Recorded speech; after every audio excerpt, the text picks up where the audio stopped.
Hey everyone, welcome to another Saturday. I think I am way too loud. Whee, there we go. I might pop myself down a little bit. I think that's way too loud. How's everyone? How's this Saturday going? Hope you are having a good one. It's probably early morning somewhere in your part of the world. It might be late evening or late night. Who knows? Could be in the middle of the day because we stream all over the world, as you know. And if you're new here, big hello to you. Welcome to the Synth Geekery show. This is a show where we talk about synths mainly, but also other stuff related to synths like drum machines, samplers, sequencers, eurorack, modular. Someone sneezed in the background. I don't know who that was. It's nice to have all you guys here and the chatties as well. Big hello to the chatties who aren't showing up because I forgot to do that, didn't I? Let me just go back to me. We'll go back to here. Right, now. Let's get the chatties happening. I forgot to do that. So today's show, we are going to be talking about interesting effects. And the word interesting could mean anything to you and me. What I find interesting, you might find naff. What you find interesting, I might find naff. But I think subjectively, there's going to be some people on here today that will talk through what they find interesting. And so I guess effects are kind of a really important part of our music because sometimes synths sound a little bit dry or a bit boring without, you know, draining them in some reverb or adding some delay or even, you know, putting them through a chorus or a phaser or some sort of modulation effects. We kind of like our effects. And I think it's kind of a really sort of personal thing, what we like. But let's see if the chatties worked. Yay, they're working now. Beautiful. All right, cool.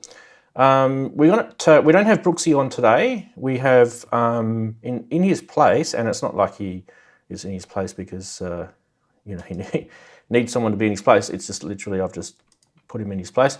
We're going to have Ian Cole on instead, so it's awesome to have Ian Cole. So let me just get up this thing.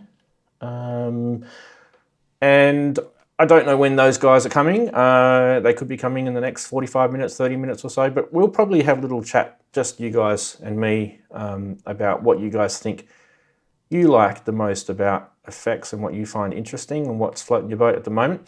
So let me just get this set up because I want to be able to flag your comments in here, and I can't do that until that's on.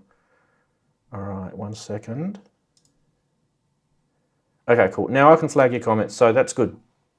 We can see the comments here anyway. So, look, what I've got in front of me, I don't know. I don't really know where to start because my opinion with effects changes every time I make a different track. I have a lot of stuff here that I can use, but we did talk about clouds last week, and I thought, maybe we should talk about clouds a little bit because it's kind of a weird one, clouds.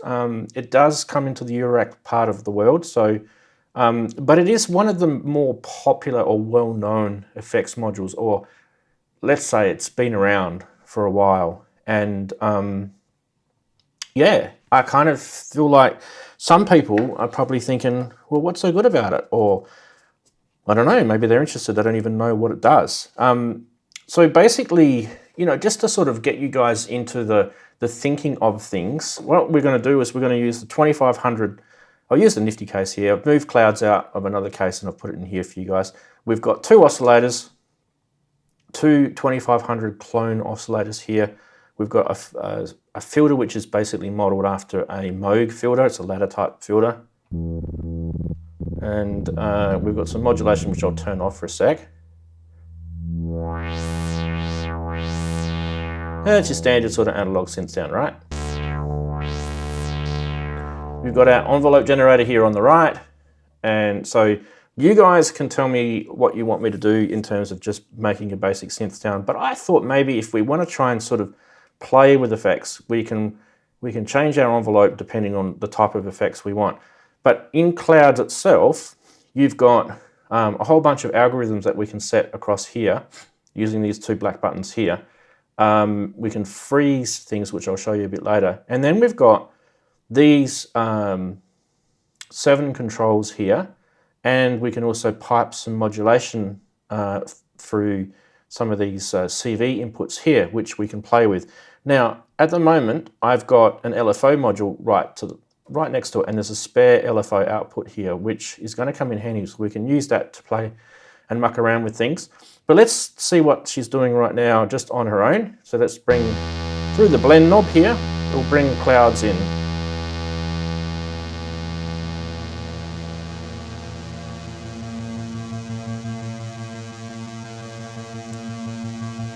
Completely different sound, isn't it?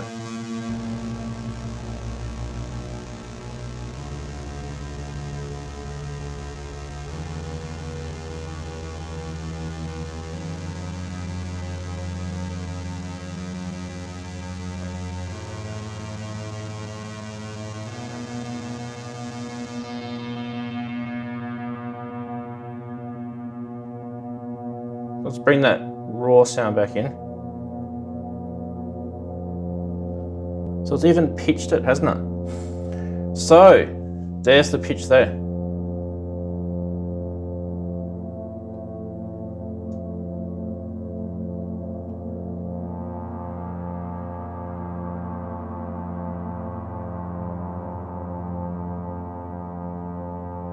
So we're meeting it up there.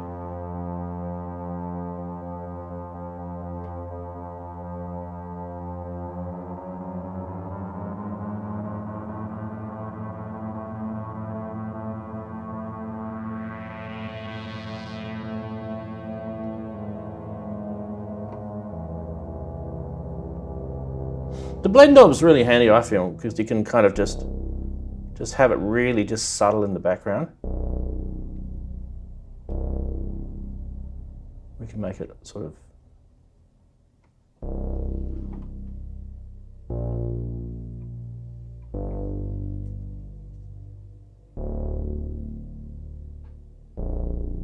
It's just a beautiful effects module just for Eurorack. I just find it really, really cool. We'll go through some of the features, but what we might do first is grab chatties and just sort of get them to...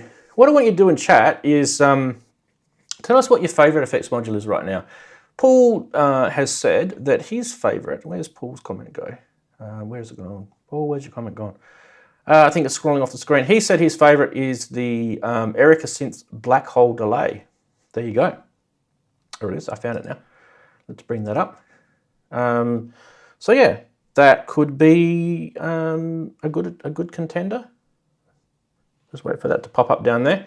Yeah, Black Hole Delay. Black Hole Delay originally, don't forget, is from Eventide or Eventide, however you want to say it. So that algorithm has been around for a long time.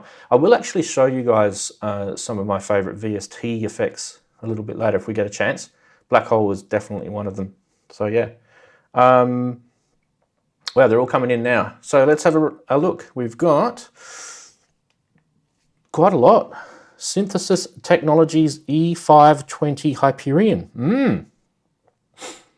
Some of these are going to be some that I have barely heard of. Some are going to be some that I definitely have heard of. Like Makeshift has mentioned the FX8, and we've got an FX8 here. Just over here and amongst all the eurorack stuff. Might be able to get the PTZ onto it, actually. Get the PTZ happening onto the FX8. There it is. Pew! So there's my FX8. I don't have the FX8 XL. I just have the normal FX8. There it is there. That's a great module. It's basically a sort of a one-hit, module wonder sort of thing with presets. And you can actually change the firmware in it as well, so it's pretty handy. It is a really good module. I like it for, it's got the Strymon clouds, sort of sound in it. It's got black hole in it. It's got heaps of cool delay effects, modulation effect. It's just really a really good eurorack, big digi effects module. Max asking me, why do I have clouds and the Typhoon?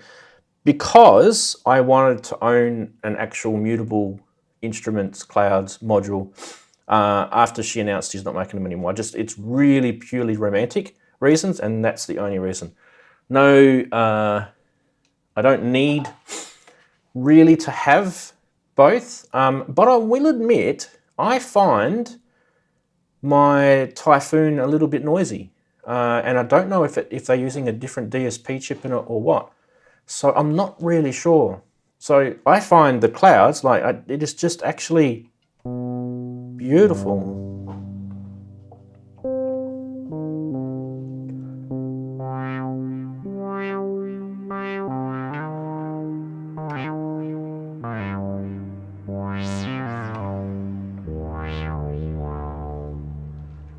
It's really pure sounding for a digital module. So I don't know. That's my reason. It's pure indulgence. Where did we get to? Stream is frozen, has it? Don't think so. No, not frozen for me. Martin Taylor, maybe at your end. There's definitely no errors. We're actually, for the rare moment, we've actually got a really good stream today. What did we get to? Oh yeah, you love that that phaser, the Hybel Tau phaser. I would love to get my hands on one of those as well. I know you make me jealous whenever you talk about it. What else did we have? I've missed a whole bunch now because I was talking about clouds. Valhalla effects are good. Yes, they are, considering that most of them are free. Gert saying timeline from Strymon, followed by Big Sky. I've got a Big Sky over there. I don't have a timeline. I've got my pedal-based delay that I go to is the Boss D500. I like that pedal. It's a good pedal. So no one's actually mentioned much Boss stuff here, which I find interesting. Fluffy clouds. Yes, fluffy clouds. A lot of rack stuff is good. I've got in my rack down here, I haven't got it turned on and I'm not going to plug it in for today. I've got a Lexicon MX200, I think. I've never really sort of gone any further than that with rack effects. I probably need to because they're really cheap at the moment, rack stuff. If you can get your hands on some rack stuff and you've got room for it in your studio, it's a really good time to get. They seem to be... I wouldn't be surprised if rack stuff goes up in price now that I've mentioned it. Now that I want to buy it. Elisa's quad reverb. Kev Humans mentioned the quad reverb. I think the quad reverb needs to be remade. I know that some people have attempted to do it in VST land. I don't know how successful. That's a good one. The Rossum Panharmonium is what Jeebus is talking about. So let's flag that one. I actually haven't tried any of the Rossum stuff. I really need to get my hands on some of his stuff. I just find it a little bit out of my reach price-wise by the time it comes here to Australia with all the, you know, taxes that we have to pay here. The world's biggest tax, this country. There it is, the Rossum Panharmonium. We should have a bit of a look at that. Rossum. I would like to get my hands on a Morphogene, Make Noise Morphogene. That's kind of where I want to go next. Oh, okay, I've seen these things before. Wow, they're not cheap. $1,000 in my country for that. Let's get a photo up for you guys so you can see what we're talking about. This is a eurorack module. So I do apologize for those people who are not talking eurorack. Websites that do WebP friggin' images do my head in. I can't copy these images unless I go into, I wonder if it's going to let me. Nah, bugger it. Hang on, maybe is it a JPEG? Is it a JPEG? Or a PNG? No, it's a WebP. I can't be bothered. I'm not going to show you guys a WebP image. I just can't be bothered. I have to transfer them, whatever you call it, convert it into JPEG for it to work on this particular streaming software because it won't take. Yeah, it can screen grab, but if I screen grab it, it'll affect the stream. I won't do that. What we can do is we can do this. We can put it on a web page instead. How's that? Because I'm nice. Here we go. 1 second. And hopefully this button works. There you go. That's the Panharmonium. I don't really know a lot about this, but wow. Mutating spectral resynthesizer. Okay, so this is kind of like a sampley sort of thing. Wow, this thing looks like crazy. I do need to sort of get myself into that. So tell me what you think of this. Why is it something that you like? What does it do that floats your boat? That's cool.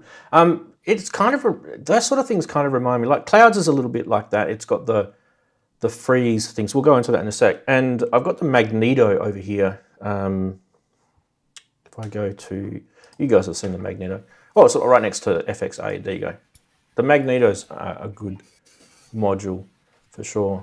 Hey, we've got Henrik here. We're going to put him in. I don't know what happened to my camera up here. It's just died. But we can put Henrik there instead because he's cool. What I need to do is I need to get... which one is that? That one. Black Magic's died. Cool. Which one are you coming in on, Henrik? You're coming in on number 3. I don't know. You don't know. You wouldn't know. Don't answer those questions. Yeah. There he is. Hey. Now, I need to get a message to Ian because I haven't actually told him what to come in on as. Where is Ian now?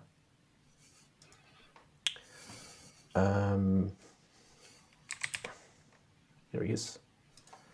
And... You had problems with a cam. I had it too.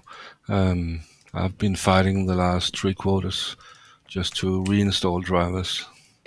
Oh, no, my problem isn't to do with Black Magic. My problem is to do with the GoPro turning itself off. I reckon that's what it'll be. If I turn it back on again. Yeah, it's definitely the GoPro. Yep, I can see it turning itself back on again. I don't know why. Sometimes maybe it gets too hot and it shuts itself down. Not sure. Anyway, we were talking about, what am I calling it? Effects. What's interesting for you guys? I was showing the clouds, and I kind of want to keep going with this because some of the cool things you can do with it is, like the most coolest thing you can do with this thing is the freeze. So if you get your sort of...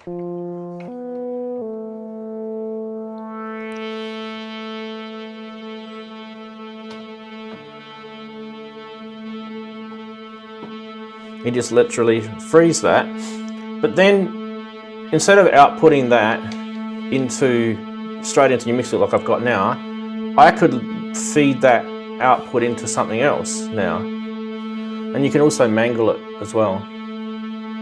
So let's go to here.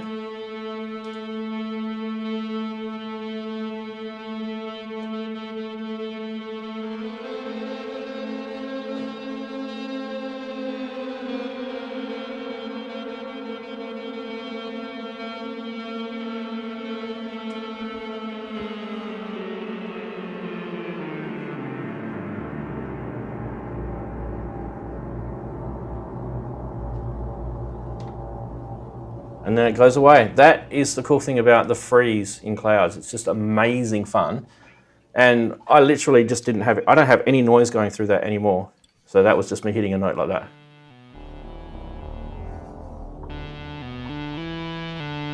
Just a basic note like that.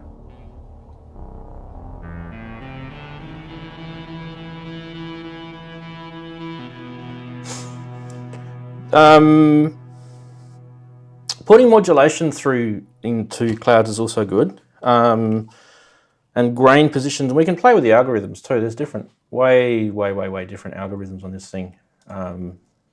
I forget now how to remember these. So the left button is the blending, what do we call it? The, you know, the preset here, okay.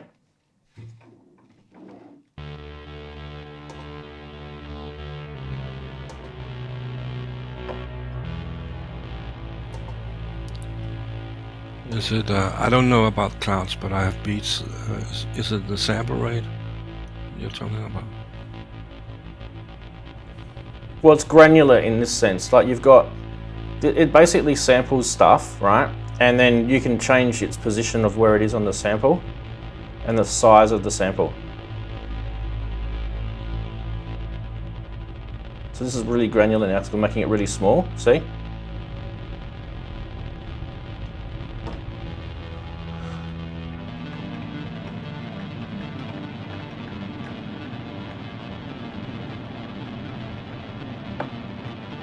So I'm just playing keys really fast, and we'll just bring the release down.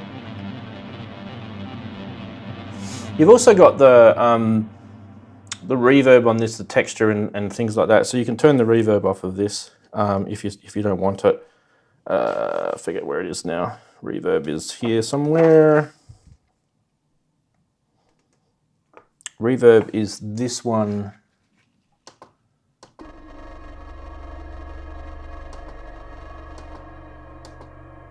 This one.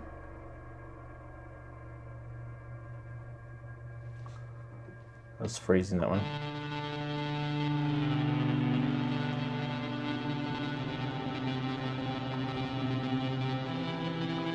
So reverb was this one, and I forget now which one.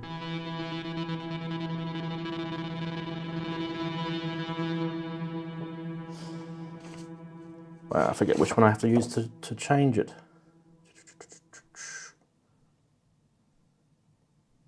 Looking at the manual here. Because I don't actually use clouds that often. See these little icons across here, that's your dry wet balance, that's your stereo spread, that's your feedback amount, and that's your reverb amount as you're pressing this button, right? So that will tell me, so you select which parameter and it's controlled by the blend knob. Okay, there we go, the blend knob. Right, so if we are, I can't do this with two hands, here we go. If we are on here, no, here we go, here.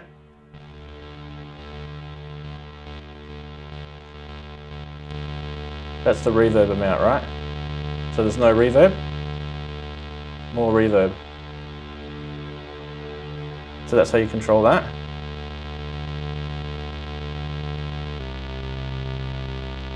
Now the next one is the dry wet balance, so let's do that one.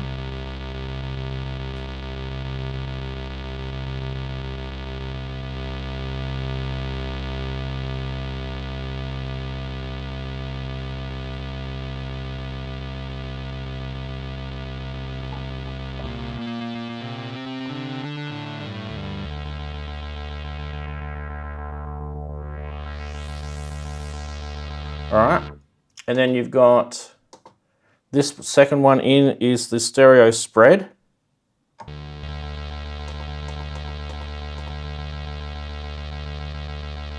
So that sort of brings it in the middle, and this will bring it really wide now.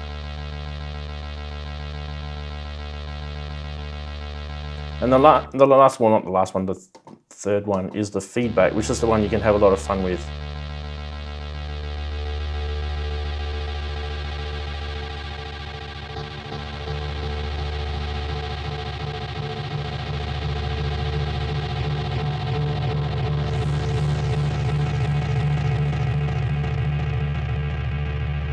Now if we freeze it,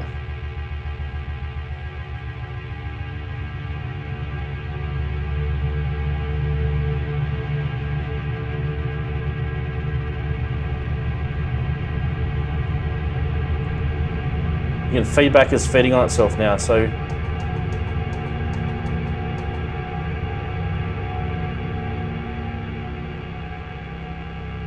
see that?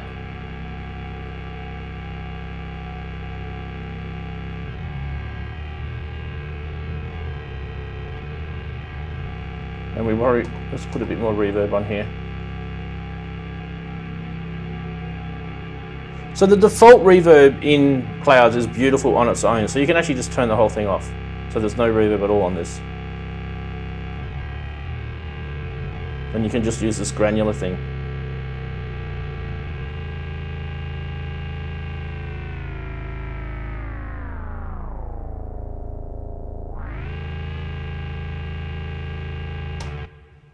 There you go. And then, yeah, next thing would be to play around with these things. But before I do that, I want to bring Darren in because he's turned up. Okay, and Ian's got his message, so we're good there. Which one should we get rid of? We'll get rid of the bottom right, which I think is that one. Put Darren in the bottom right for a change. Hey, Darren. Good day. So, yeah. We are talking today about our interesting effects, and I've just used Clouds because we kind of were given Clouds a good old rock and roll last week on the show when we were talking about your video and mutable instruments and all that sort of stuff. So I thought it was a good idea. And Ian's rocked up too now, so we've got Ian, not there, not that one. Where did I just put that? There. Yay, there we go. So we're all here, and good afternoon. Synth Addict will be coming as well, I believe, if everything is correct. And if that's the case, we'll be able to go to our 6-up spot in a sec when he turns up, if he turns up. Beautiful. Okay, nice to have you in.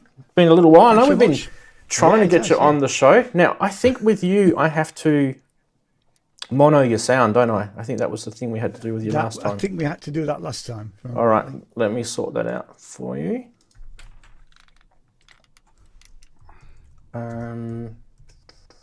Where did I do that? There.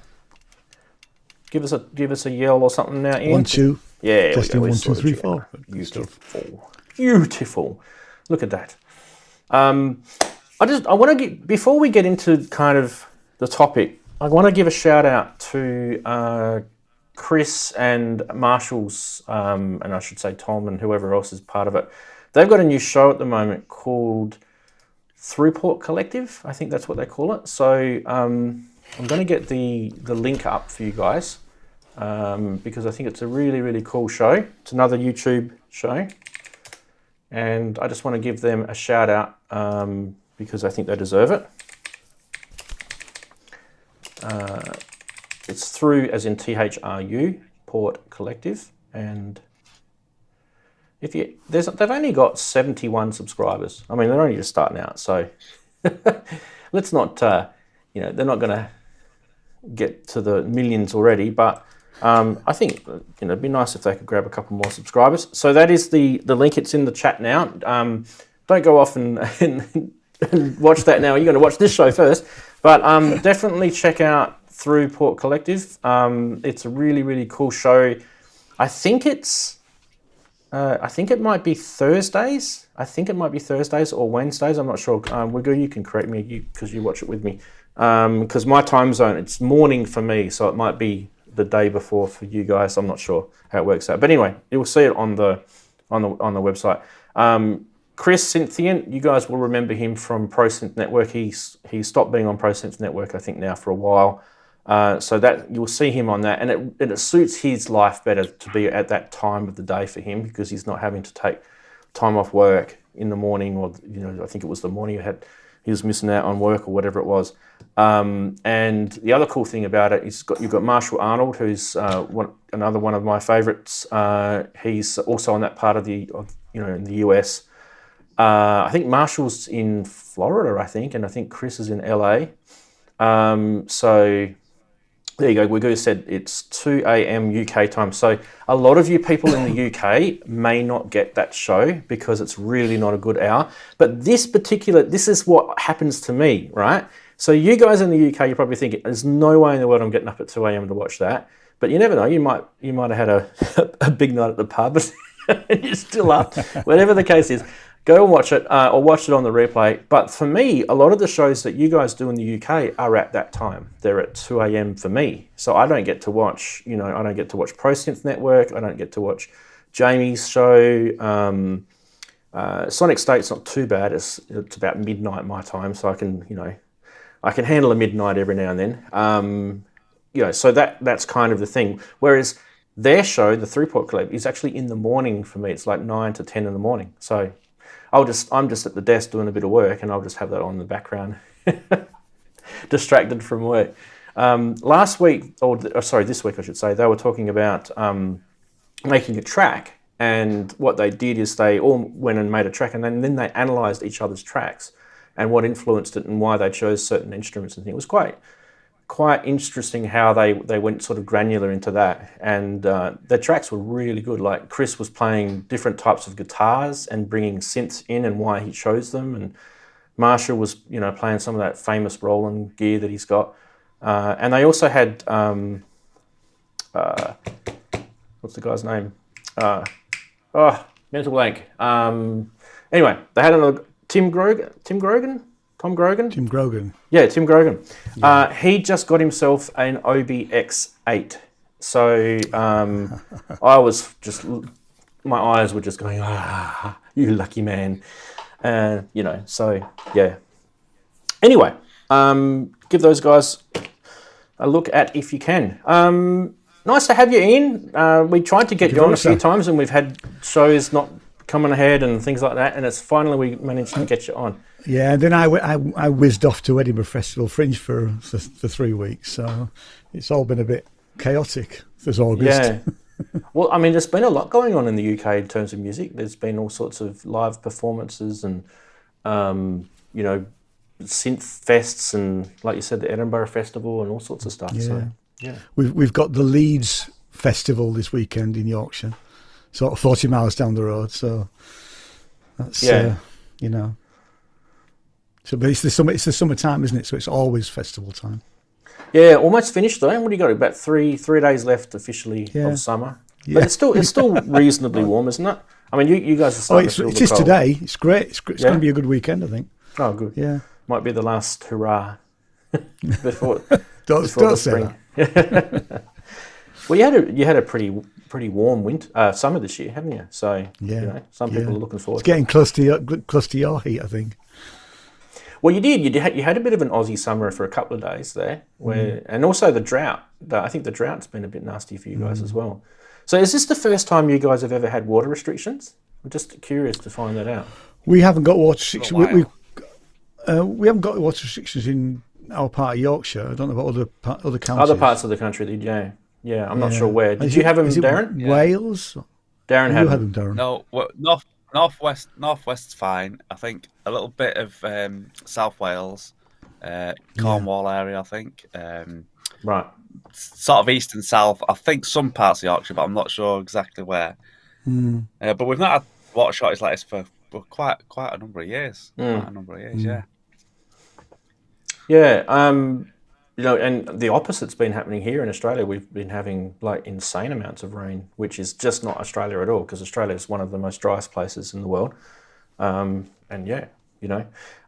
We don't, like, when it rains like copious amounts here, we don't really have the engineering facilities to catch it, right? It's just literally just going to go through into groundwater and into the underground aqueducts and things like that. So the natural, water table, that's where it will go. So, but it's interesting, because the old-fashioned dams that they built, in the 1800s, turn of the 1900s, and that sort of technology, I kind of feel, was failing us now. I kind of feel it because we've got a lot of houses that have built up all around your cities, and the water runoff doesn't work like it used to 100 to 150 years ago. So you don't have that vegetation water runoff into your dams and things that you used to, because there's lots of roofs now, and there's lots of little gardens and streets and things like that. So our dams aren't full. You have all this rain and our dams aren't full. It's stupid. Yeah, it never rains where our dams or reservoirs are either, because we got rid of a load. And like you say, a lot more houses and people using water. So, but not as many collecting points. Yep. So, no. But luckily on the north, it's not so bad. They have to come up with something different. Our nearest city, which is York, always floods. Yeah, the River Ouse just always floods, and there's a pub down on the riverfront, and on the wall of the pub they've actually got how high it's been in previous years, but it always floods. Yeah. And you look at places like in the US, they've got that lake that they're showing quite a lot on social media at the moment, where, in the year 2000, it was like up here, and in the last 20 years, the level of that lake, it's almost completely dry now. And these things happen. The earth changes. It's but the politicians will blame it on something. Exactly. So that we have to pay. That's what they'll do. All right, let's get back to synths.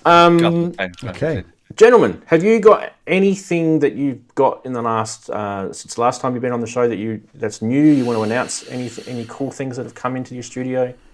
Any music that you're announcing? No. I've just bought them.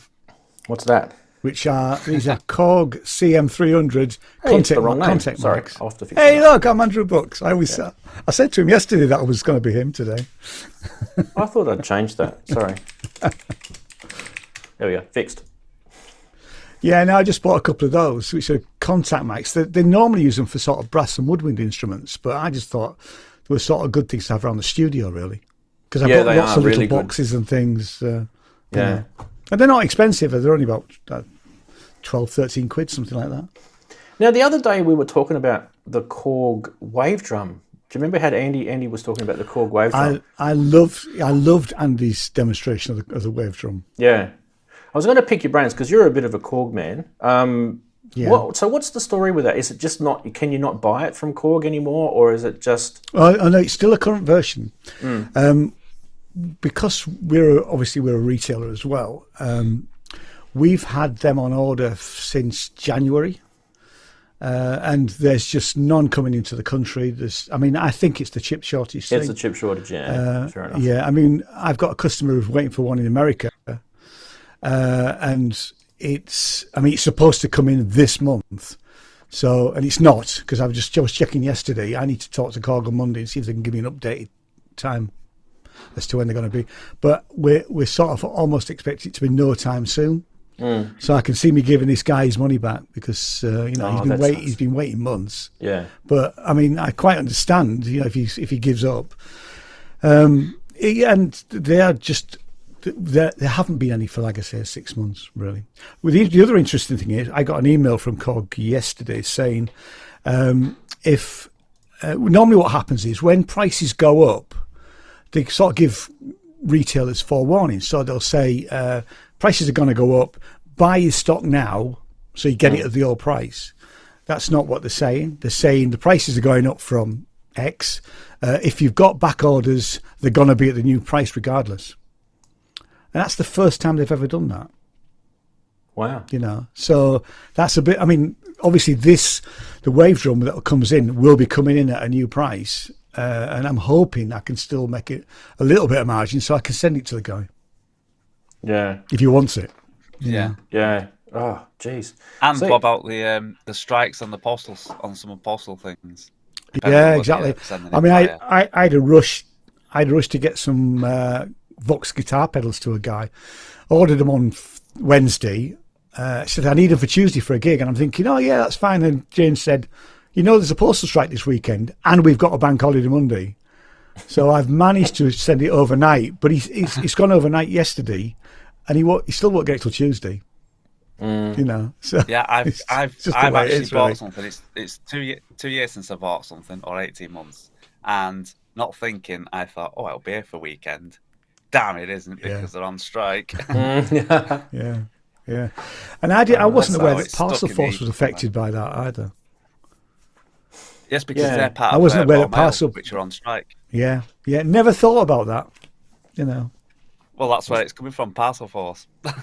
Exactly. So went, do you know they're on strike? I went, nah, they're not. That's Royal Mail. Yeah. It's part of Royal Mail. Oh God. Yeah. Do you? I mean, I know they're on strike this week, but do your posties have those new electric? Well, I mean, in Australia, our posties used to have little moped motorbikes that they delivered the mail in, right? But in the last few years, they've gone across to these sort of tiny little 4-wheel electric sort of things that have got a little canopy over them so they can stay out of the sun or out of the rain. And they're completely 100% electric, and they only do about, I think it's about 40 kilometres an hour.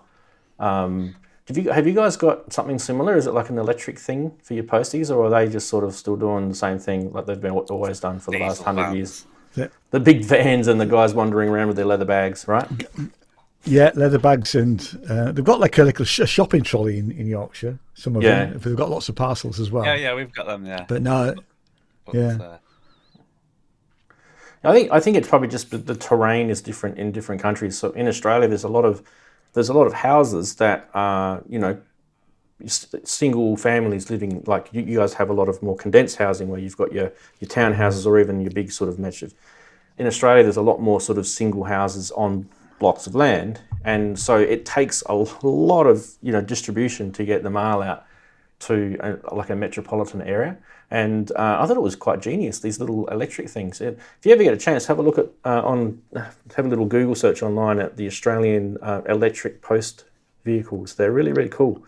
And if you get stuck behind one in your car, you kind of get a bit pissed off because they go really slow. Yeah. But hopefully you guys get your postage back, because that way you're getting more synths and more Korg stuff or whatever it is that you guys are wanting to get. What about you, Henrik? How's life been in the mark over there, the big mark? Has it been good? Yeah. Everything is getting more expensive. This month we are going to pay our electricity bill, and it's around 750 euros for a quarter. And that's more than double of the normal. So that's just the electricity. So is that because of the gas price? Cutting a little down on what? Is that because of the gas price? Yeah, the gas prices. No, they were moving up, but have gone a little down again. They are only the normal price here for a year ago was around 13, 14 crowns. Now it's around 15 crowns. It's not much. So it was close to 20 at a moment, but fell again. That's gas prices. But diesel that diesel is usually more cheap than gasoline, but it has it's more expensive now than gasoline. Yeah. So are your big power plants, and Andy, while we're here, and just saying hello to Andy who's just joined us. Your power plants, are they coal-fired or are they nuclear, or what have you got in Denmark? We do have some coal, and it's most of the power is coming from that. But we do have a lot of wind and solar power.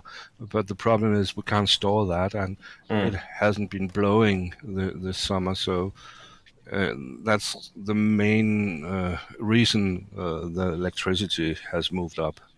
Well, it will probably also be the coal price. It'll be the coal price. Yeah, probably too. But also, when we don't have enough power, we usually import from Norway and other places where they use water to power hydro, to create electricity. But they haven't got the water either. So everything is expensive in Northern Europe. I think all Europe probably. I think energy prices have gone energy up all prices over the on world. The market are just All over it's like that Indian, it's that LMPG liquid gas was going to, I think it was Pakistan or India, who've been buying it for years, and then because of the crisis, now people are phoning up and saying we'll pay double for that, and instead of going to India, it ships back to X country, which pumps the price up, and that's what we're in. It's a battle for who can afford it. Yeah. The more people pay more, the price goes up, and the UK's in a right pickle as well. Well, you can. I mean, I just go up to Aberdeen. They've got plenty of gas up there, but you can go to places like Australia where we have heaps of gas, and they just gave it. They gave it away to like foreign countries because it was good money at the time to do that, and now we have to buy our own gas back. I mean, it's just like. It's just stupidity. Yeah, it is such a stupid brands. I mean, we have the North Sea oil, and it costs a fortune. Even though it's cheap, it costs us a fortune because it's on the market. Yep. So the price of the market, doesn't matter how cheap it is to get it from North Sea, we still have to pay that price on the market. So even our own oil and gas is ridiculous. Yeah, but you don't have to buy it back. Yeah, we the US exports a lot of gas. We have to pay a lot. Good. As in Britain, we have platforms in the North Sea too, but they are during an upgrade, and it won't be ready before 2024. So all the gas from there, we don't have it. That's a stupid time. Everyone will switch to wind power by that point. Well, I think for me, I'm definitely going to be putting some solar panels up above me here. Because we get some really good sunshine in this part of the world, and I really don't think it's going to be a problem for me to power the studio with solar panels for majority. Maybe put a few little batteries here. We've had good sunshine this year, but you can guarantee we put solar panels up and it'll be raining constantly. Yeah. Yes, exactly. The biggest issue we've got in Australia is going up on the roof and having to clean your solar panels. That's the only issue we've got. Anyway, we should get back to talking about synths. So the topic today, as I mentioned before everyone joined, is we're talking about interesting effects. And speaking of interesting effects, I did mention that I would talk about this one. This effect has been around for a hell of a long time. Black hole from Eventide. I would have to say synth people they're either a black hole person or they're a big Strymon, big sky, clouds type effect person, aren't they? Or maybe both. I'm in the both camp. The only version of black hole that I can afford is this version, but it's okay for me because I actually have ADAT coming in from my eurorack, so it's really no different than actually buying a pedal anyway. What about you guys? You guys got some recommendations? I know Mr. Joyce here does. Do you want to go? Shall we go to Andy and you could talk about a couple? Just give me a couple minutes. Minutes? Setting up a quick little demo thing, and I can also get my camera to show some. All right, cool. Who wants to go in before Andy? Okay, we got Henrik. He is there. Is that Zoya? the Sawyer, it's incredible. The only problem is when you download patches from other people, you have to find out how to control it, which button controls which part of an effect. It's modular. Everything inside is modular. So when you program it, so you have a mixer, you have a filter, you have a delay and everything, and you put it together, and yeah, it's an incredible tool. But remembering your patches, what buttons does what, that's quite impossible. So I don't use many different patches on it. Because it's too difficult. But sometimes when I need something special, I can use it and program it on it, and that's great. But again, like beats, all the functions, hidden functions, you can't remember it when you're using other stuff too, and that's really a problem, I think. But it's a great unit, and it's also available as a Euro Bureau or something like that for Eurorack. A module. Yeah. Yeah. A model. Quick question without notice and completely unscripted. Does that do convolution reverb in there? I'm pretty much sure I read someone's got a convolution reverb algorithm in that thing. Oh, I haven't got that. I'm not sure it can. Okay. It's more. No, I'm not sure it has convolution reverb, but I'm not 100% sure. Someone may prove me wrong. But it's very good for granular stuff. So that's what I use it for, and phaser effects and things like that, echoes and standard reverbs. Does it let you layer? No, once again. Does it let you layer the effects? Can you have multiple? Oh yes, you can do until you reach 100% of CPU usage. Okay. You can run things parallel, like it was effect parallels on your table. Yep. You can put them parallel. You can put them serial. You can do whatever you want. Fantastic. Same here. It's just down in small details, so you can adjust, take the feedback from something and put it into something else, and then back to where it belongs in the delay loop, for example. So you can do things like that. That's the sort of thing that Darren likes. Darren, you like doing that sort of stuff, don't you? Taking delay feedbacks and freezing them and just run, just anything slightly. That's a good little segue for you, because I know that's one of your favourite things to do, isn't it? Yeah, well, amongst other things, yeah. I've got, what do I like? The microcosm. I think Andy, if he's got his microcosm, he'll probably be showing you better than I can. Yeah. The microcosm. You've got to think of that as an actual, a microcosm world. Don't sort of try and work out what effects it's doing and everything. It's just like its own little world, which is cool. He hasn't got his yet, by the way. So he's not got it yet. Oh, no. Right. Well, he's going to love it when he gets it. I do. I'm setting it up. See, I knew he had the way. There we go. Yeah. All right. Yeah, I think you turned up. I think you say you turned up yesterday. I'll be in a little world of microcosm. That's amazing. Clouds, as you say, does some nice freezes.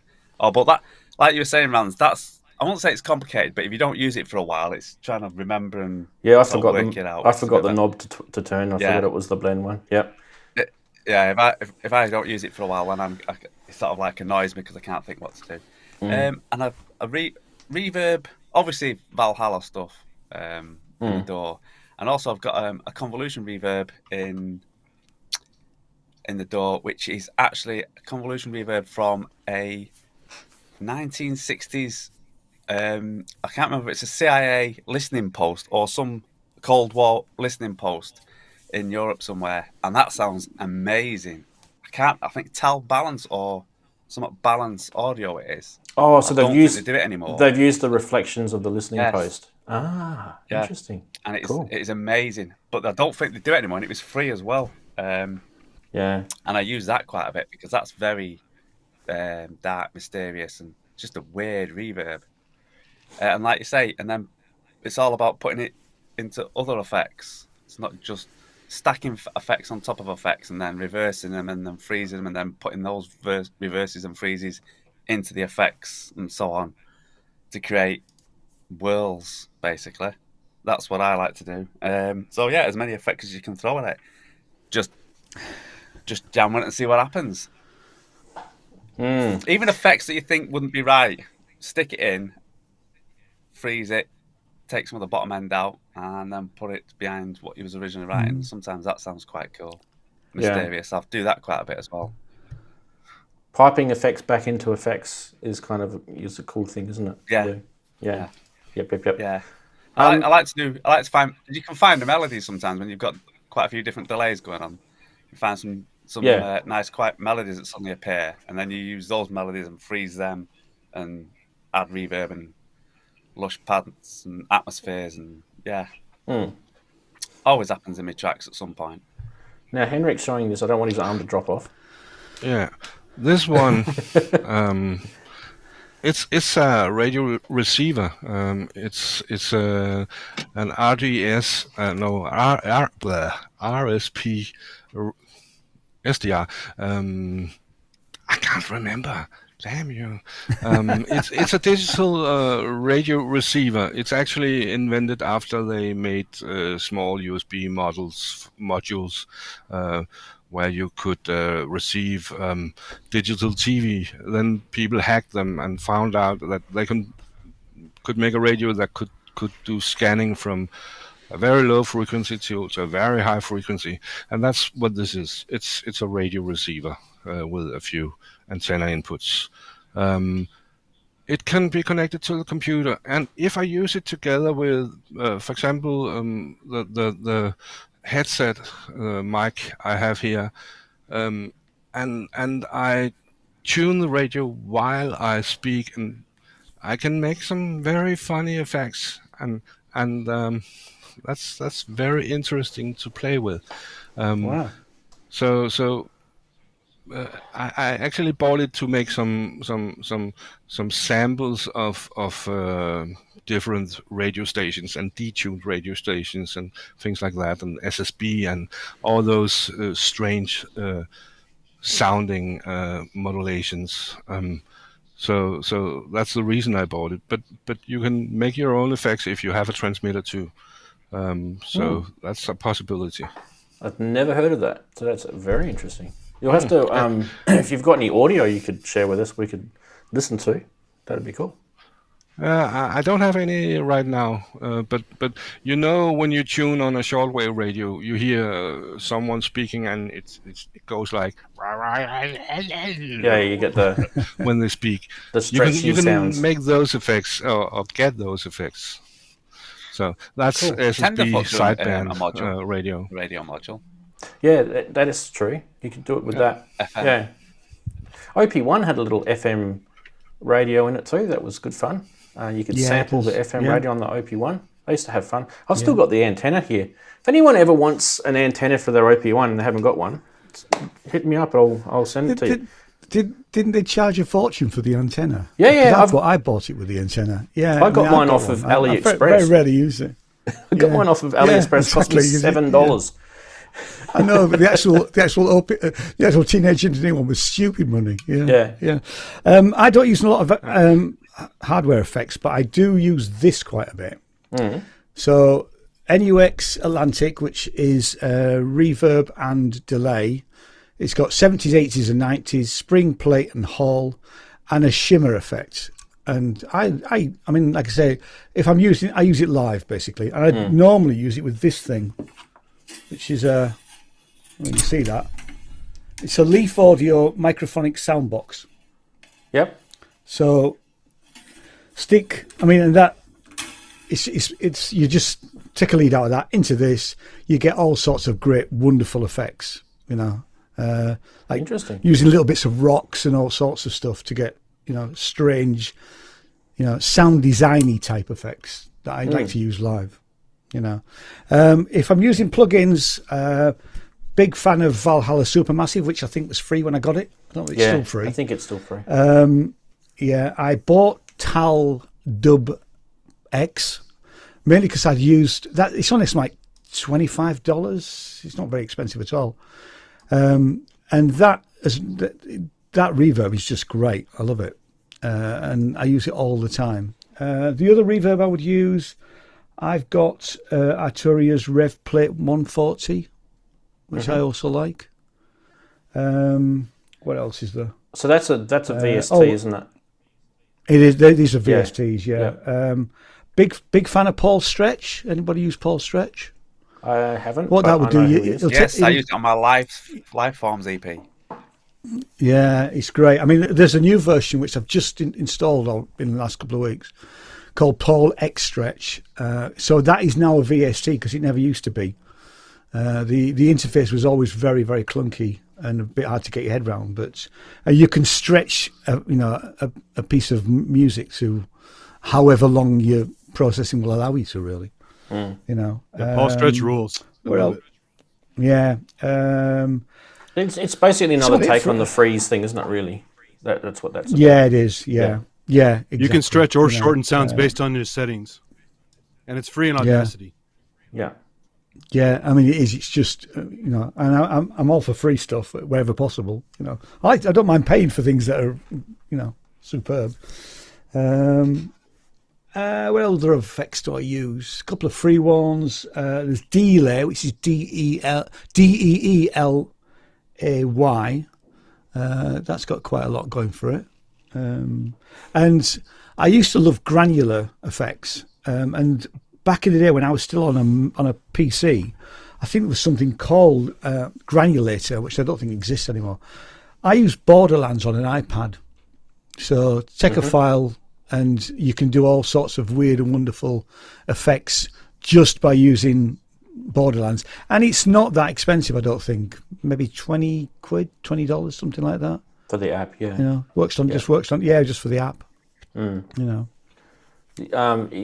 best thing about that is you don't actually have to have an iPad with a the old-fashioned headphone socket on. You can get the you can get it through the Wi-Fi or Bluetooth or whatever these times. While you were talking about just so they don't, if whoever's watching doesn't know what Valhalla Supermassive is, that's what it looks like.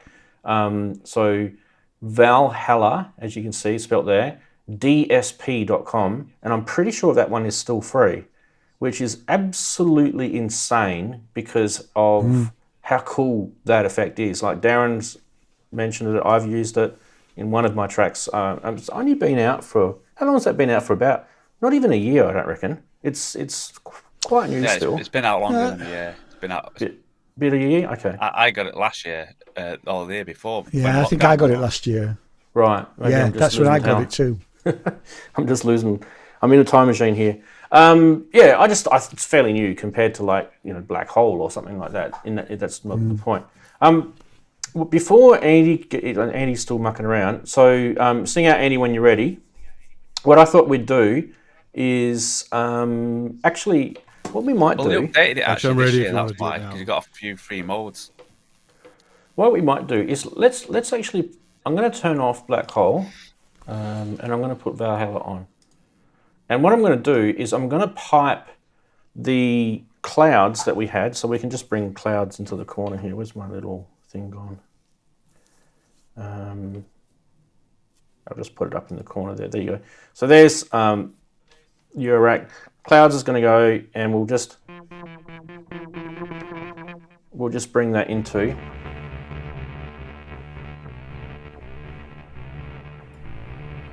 Now I want to take the reverb off this because we don't want clouds as reverb, all right? So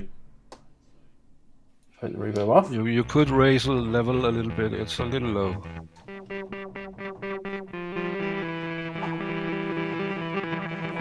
There we go. It's going to be louder now. All right. What I'm going to do is I'm going to freeze this. And now I'm going to use Valhalla. I think it's going through A.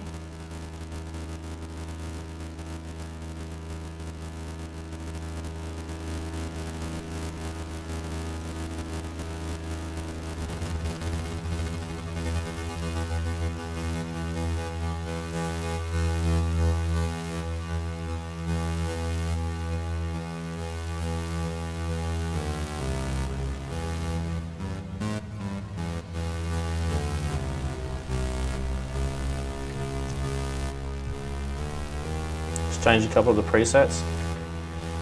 There we go. Do you want to put mix on 100%, Rant? Yeah, let's do that. It's on now. Wasn't a minute ago.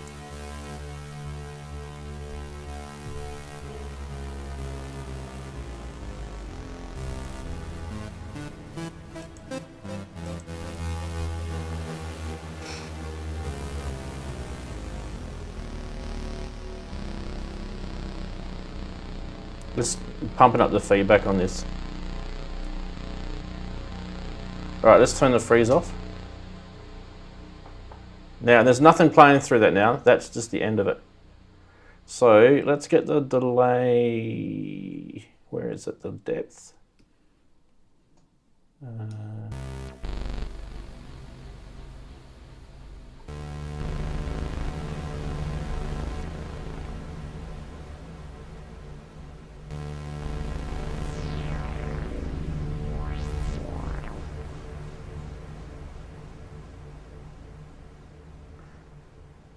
So that's Valhalla Supermassive. It's basically living up to its name. It is basically what it's saying it is. Like a massive, huge, you know, delay reverb tank sort of thing. And I really like the algorithm. I mean, sometimes people do DSP effects and the algorithms just aren't that nice. They just aren't, I don't know what it is. The sounds don't sound nice, or there's sort of digital artifacts in them and it's things that annoy you. But that one's he's just really, really good, that guy. So, well done. Okay, Mr. Joyce, here we go. You are ready, Mr. Andy? When you're ready. Yeah, it's weird. I got a weird, as usual, you set up a demo and the goddamn thing only works part way. So for some reason my mixer is acting really, really crazy today. I was at my girlfriend's about an hour ago, and I did this on a mobile setup. It was perfect, and I set it up over here, and my left channel for some reason not working. But you can at least get the effect of how nice this thing sounds on one channel. So let me turn this up and change the camera. So here's the microcosm in all of its glory, and I just hooked up the iPhone with Moog, just to give you a basic idea. I just got this, so I mean, Darren might actually know more than I do because I literally played with it for about an hour. But what's really cool is it has, let me turn the light on here a little bit so you can see. It has these different modules. As a micro looping module, glitch, granular, and multi-delay, which is really trippy. There's also a separate looping circuit down here for doing phrase looping, and it has tap tempo and all that kind of stuff. So it's pretty wild, and it's kind of one of these set and forget things. You don't sit here and constantly turn the knobs because it's kind of a magic box that it's all algorithmic and kind of works its magic for you, which is interesting. That's what I found so far. Anyway, I'll play a couple little sounds with it here. Tell me if you can hear this, okay? Turn it up a little bit.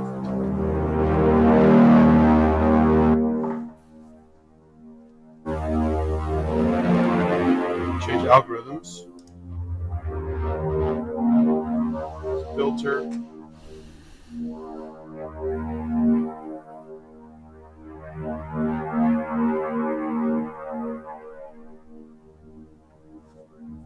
Might be kind of subtle, some of these. Is it coming through okay, or is it distorted? It's a bit quiet now, but that might just be the... It could be this mix. Let me turn the filter. Pick a different algorithm.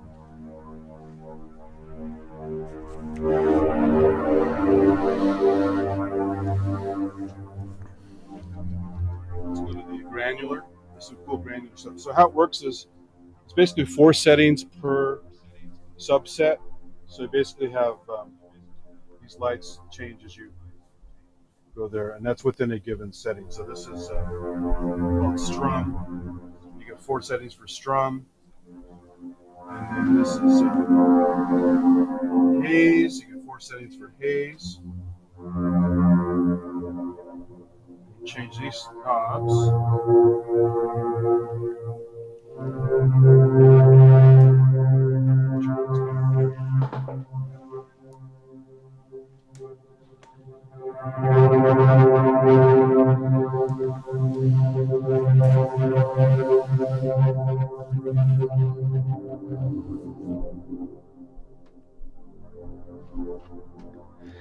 See, microcosm is like a world. See, it's like you just don't try to use it as like an effects pedal as such. It's bizarre. Some of the things. Yeah, you can't let it do its own just thing. Like, what? Yeah.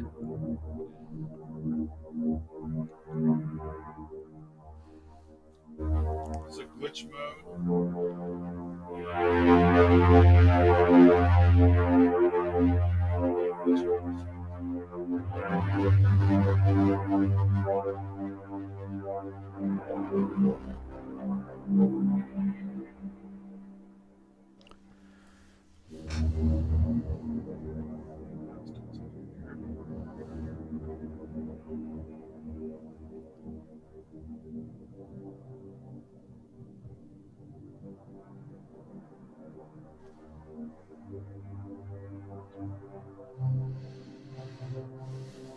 Sorry, it's not sounding as cool as it was about an hour ago.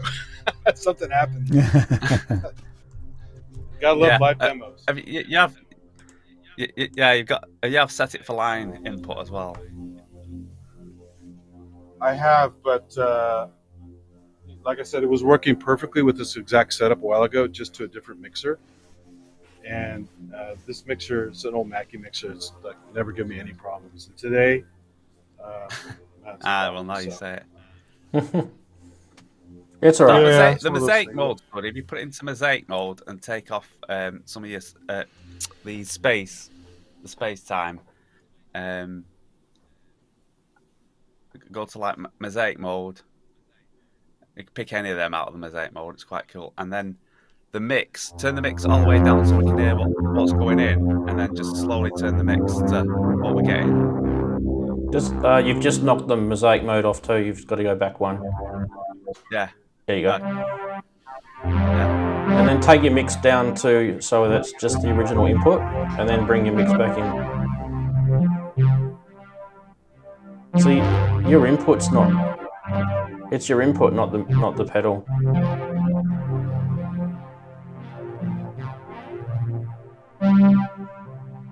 I'm having trouble hearing it on this earbud. Yeah, I think it's his little Animoog that's causing the problems.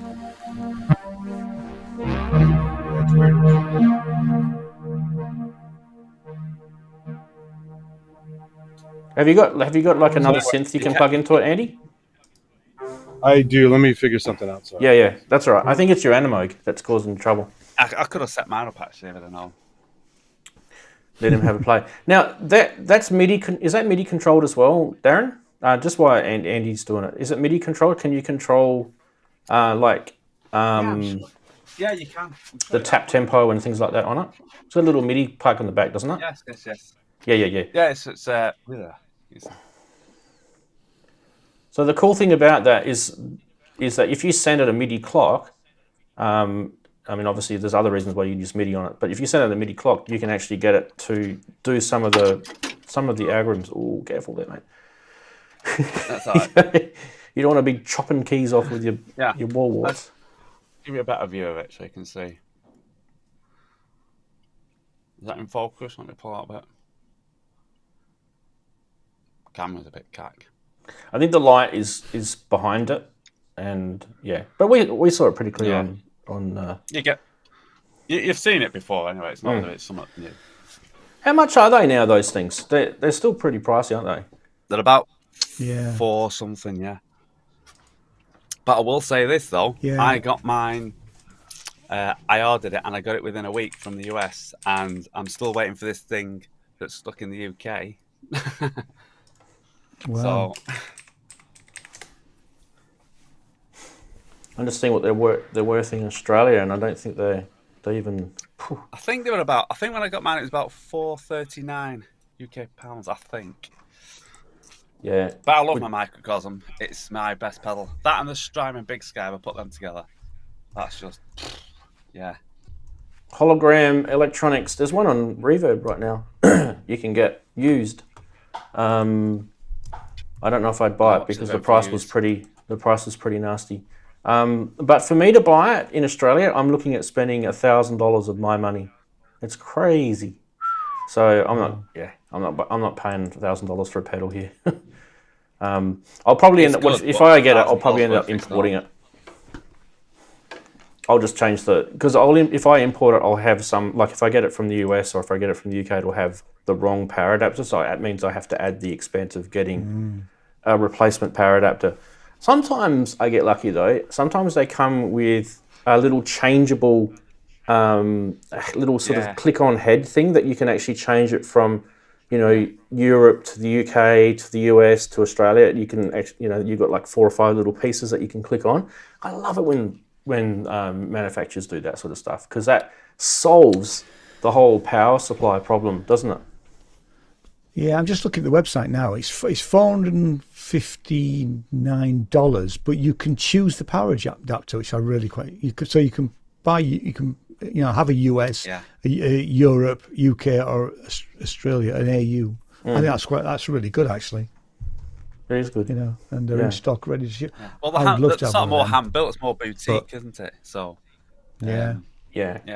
Well, I couldn't justify the price, though. That's the problem.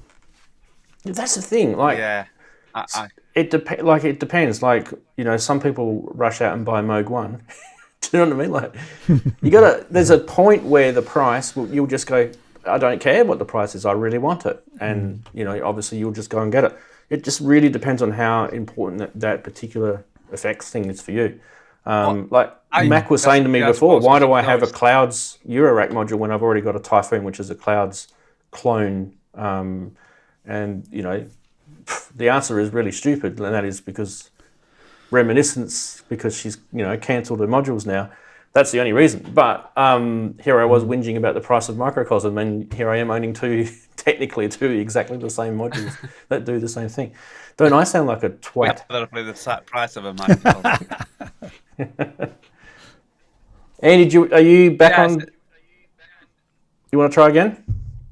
Or are you still mucking around? Actually, not yet, but I have a couple other things to show. Just for fun. I wish I couldn't actually find my stupid. I think somebody mentioned in the chat earlier when I was listening. The Paul Schreiber Hyperion FX module for modular. Yep. That thing's amazing. I have it in a bag somewhere. I don't know where I put the damn thing. So sometimes you have too many things, kids. You got to keep track of your stuff. Anyway, you talk about Quadriverb. This is a classic. Highly recommended if you can find them. They're usually quite cheap. Really good multi-effects, really good multi-algorithms with some standalone, more powerful algorithms, even including EQ and some other stuff. So it's really old. This came out when I was in high school, basically, but it's a classic. So they're worth picking up. Although you have to be careful because don't buy it without a power supply. As usual, Alesis has their wacky power supply thing. Yeah. The power jack looks like a MIDI cable, which is really stupid. You got that. You also got this. I've used this a lot in my hardware jams. The Dr. A, which has incredible reverb and delay. Very much super massive audio stuff. thingies. Yeah, audio thingies. The same guys who make the Micro Monster. Yep. From France. I got the Micro Monster. This thing's insane, and it has CV gate as well as MIDI, and There's some dip switches on the bottom where you can set different modes, and it's really, really powerful. But the important thing is it has these 2 buttons for quick on and off, delay reverb, or both, and these little quick buttons for presets. It's kind of an esoteric preset indicator here. You get used to it after a while. They're built quite well too, aren't they? But Matt Hodson was doing some stuff with this. I said, I got to get one of those. And he was right. This thing kicks butt. So, yeah. Totally worth it if you want a hardware tabletop thing for jams or just for messing around. So that one's really good. It's discontinued now, sadly. Yeah, they don't make them anymore. No, there's an early one that's discontinued. You should still be able to get it, I think. Because I'm just looking at the website. It says Micromonster's current but discontinues Dr. A.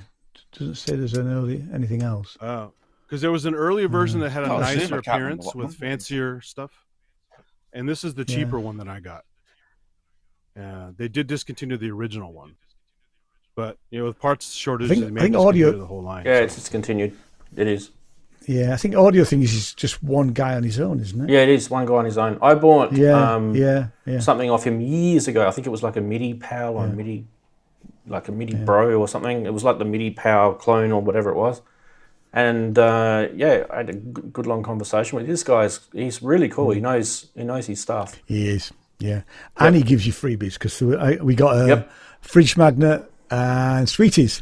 Yeah, you get some sweets. Yeah, is he in France? I forget where he is. He's in France. France. He's in France. That's right. Yeah. Big shout out to Audio Thingies. Right. Yeah. Okay. So what we should do is we should probably get onto the main show, eh?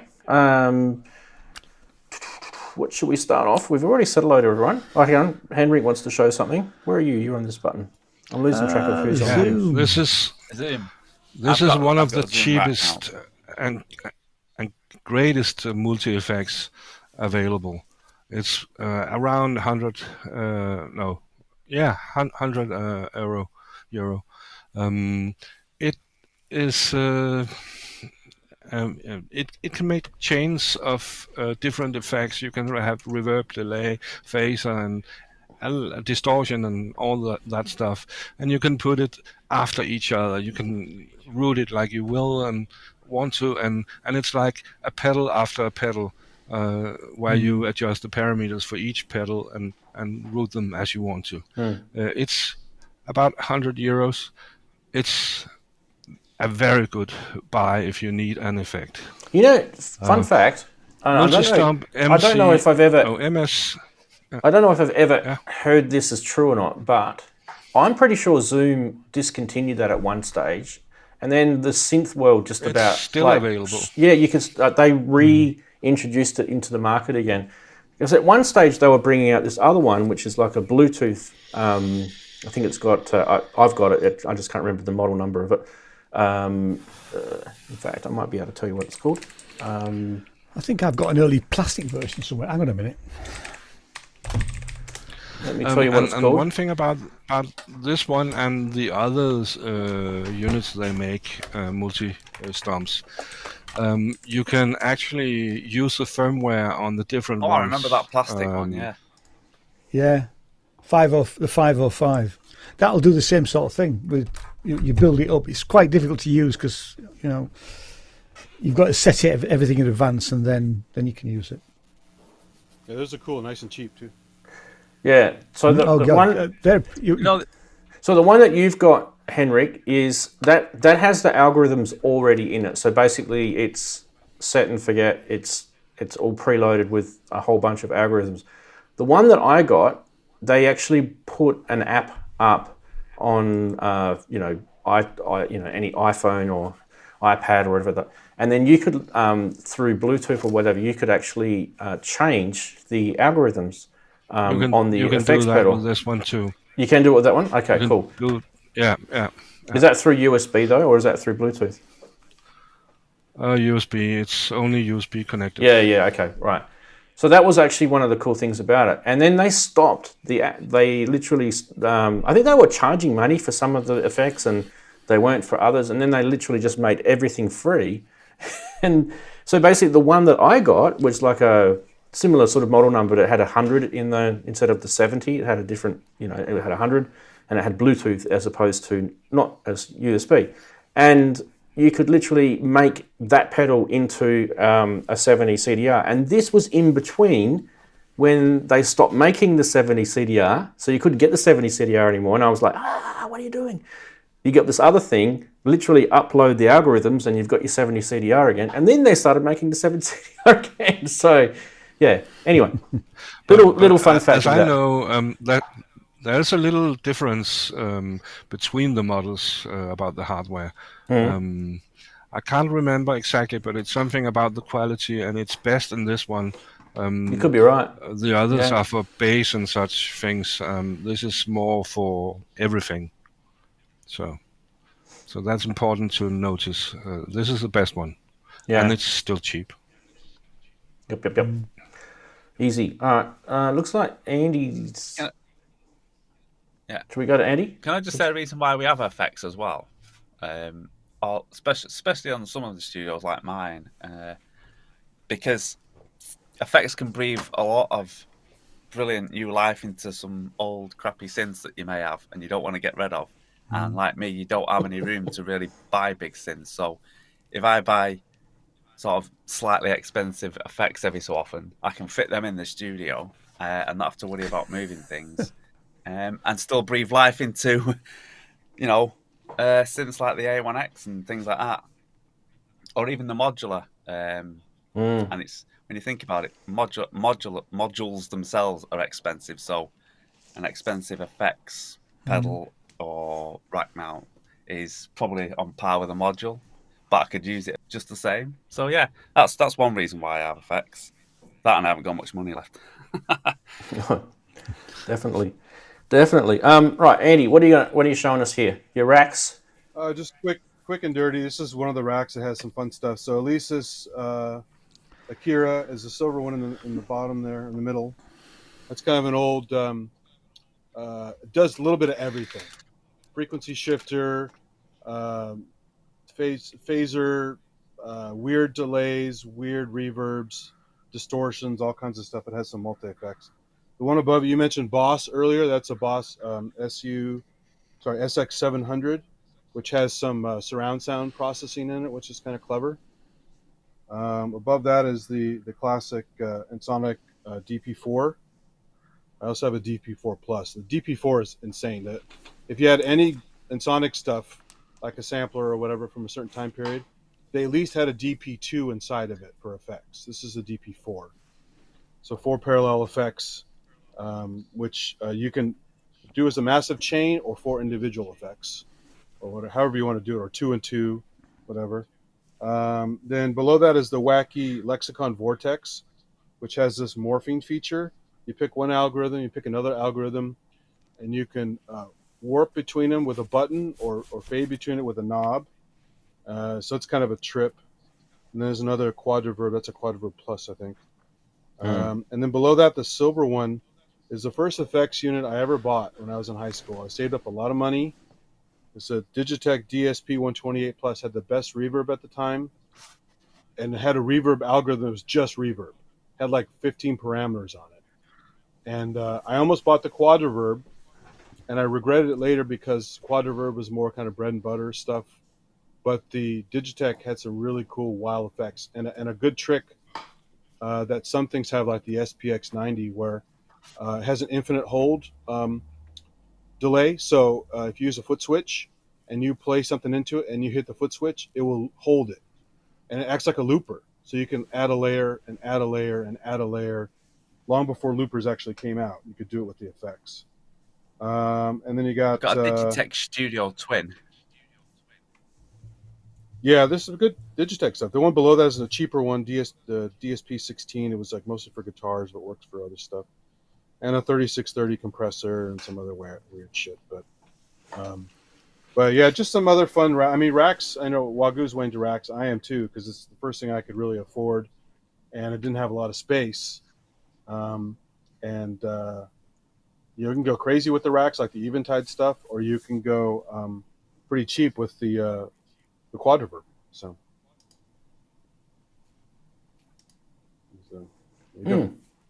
We got a guy in the chat who's talking to us in, I think is it Japanese, or is it a whole? I don't know. I can't even recognise it because it's like really really tiny print for me to see, and I have no idea what that person's saying. So do apologise if you're saying something important. Maybe use Google Translate or something like that.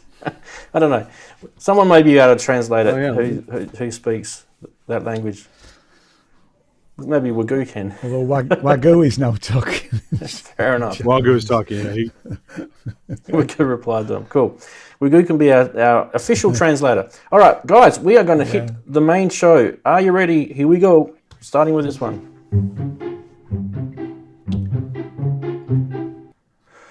Right. Yes, this one was sent in. Henrik, this was yours. You've got B. You've got B major, B minor, B sharp. And then you got B flat. Please be nice to Bs, people. Don't go flattening your Bs. Isn't B sharp C? I don't know. Unless you go somewhere in between micro tuning. Yeah, maybe. You could argue a micro tune, couldn't you? But yeah, be nice to Bs because they kind of, we wouldn't eat if we didn't have them. This one, I can't remember if I showed you guys this one or not. Digital circuits are made from analog parts.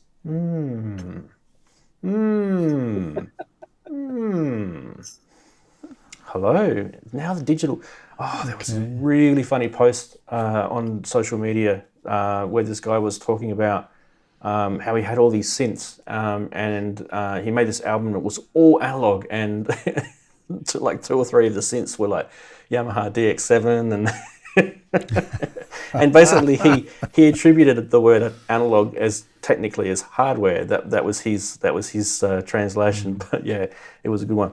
So that may have been his fortune cookie for the week. Let's try this one. This was sent in by who was the guy that sent this one in? Hanwei Wiesner. I don't know if Hanwei's in the chat today. He's usually lurking about somewhere. So big shout out to Hanwei. Multi track launch air guitar. Launch your music career. Sounds like one of those crazy ads. Replacement knobs for your faders, Darren. I love the replacement knobs and faders. Yeah. Always be grinding. Available June 29. Free stickers not included. It's like eye candy, this one. Rage Against the Toy Machine does not endorse this product. Okay, fair enough. Includes House of the Rising Sun tap.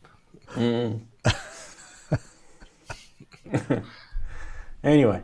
Chips on. What about this one? We were speaking about chips earlier. So you can get Fish and Chip Shop down the road, and you can get some chips without chips. I don't know how that works. When you get chips without chips, what do you just get? The little bit of butcher paper. Yeah. You just get a wrap of the butcher sound paper. of one hand clapping. Is that recursion when you have chips with chips?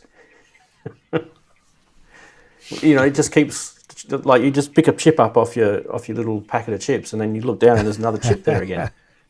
It just keeps happening. Like endless chips. Anyway, and the whole thing could be quite interesting if this was to do with computer chips. Yeah, and it should be fish or chips, not and chips. Well, technically, it's a fish and chip shop. That's their mantra. That's doing burgers. Yeah, that's doing burgers, and then there's the guy next door that's doing the kebabs, and he's also doing burgers and pizzas and chips and fish and. It's funny, isn't it? The world of takeaway food. Do you remember the old days when they used to wrap them in newspaper and you used to get all the newspaper ink all over your chips? Yeah, them were the days. Yeah. Wonder how much chemicals that we've ingested from those days, eh? I know. Yeah. Fish chips and scraps. You probably wouldn't get scraps because it would cost something else. But, the fish bits. What did we used to get? We used to get the mushy peas and the pickled onion. That was the kind of thing to do, wasn't it? You get the pickled onion. I never liked the pickled onion. You never liked the pickled onion? Oh, they were nice. No, and it made Or the pickled egg. your breath smell. Oh, the pickled egg. I don't know. I never liked the white. I always thought the white tasted powdery. The yolk was nice, but the white part, it was just like, no, can't handle that. Anyway, what was your favourite meme, gentlemen, and people in the chat? Favourite meme of the week? Mine was the air guitar. Air guitar? Mine was the air guitar. Yeah. I loved that. Yeah. That's great. Yeah. Cheesy peas. Chris had just saying he just had his chips. Had a bit of batter bits too. Cool. I like it when you get a little bit of crunchy batter bits. It's nice. It's like a little bonus, isn't it? Chips without chips is good. Yeah, B flat, Chris Head says. Launchpad. Launch. Nice.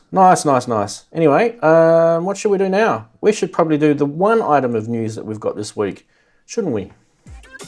It's really, really busy right now with news. I could technically bring you more news, but I just want to, I kind of want to spend a little bit of time on this. So finally, Behringer are bringing this thing out. And I know this is another Behringer remake and all that sort of jazz, and a lot of people will probably criticize them for this, but I actually think this is Behringer actually doing a good thing here, because you can't buy an Arp Selena anymore. A lot of them are falling apart. People like Kent, and bless his cotton socks, he's probably making a killing out of keeping these things alive all around the world. But the fact that Behringer are bringing this thing out, they've modernized it to a degree where they've got MIDI in it, they've got USB, they've made it into a small compact desktop box. You can even put it in Eurorack if you want, believe it or not. And it's still got the original, let's not say it's exactly the original circuits, but because a lot of the parts which were made originally in the early 70s don't exist anymore, they had to look at, it was quite an engineering challenge for them. We actually watched the video that Behringer put out about this. But a couple of little bonuses with this thing is, the first thing that I never ever thought they would do is they've actually put a small stone phaser in here, and it's the 1970s small stone phaser. So it's 100% analog from what I've been told, and you can actually put your own gear through it. So it's actually got an input, so you can actually use this thing literally just as a small stone phaser. And this thing's going to be about $300 or $350 or something, somewhere around there. I don't know what that translates to in euros or pounds or anything like that, but this is US. I thought it was going to be $350 UK, so it might be slightly more in American. You could be right. Could be right. That could be street price too. So let's have a chat about this, and I'll tee up the video. We can have a little listen in a sec, but let's have a chat about this. Who actually is excited about this thing coming out? Who wants to go first? Henrik, we'll go with you. You were lightning fast with your hand. I am excited, but I also know that it's a thin machine.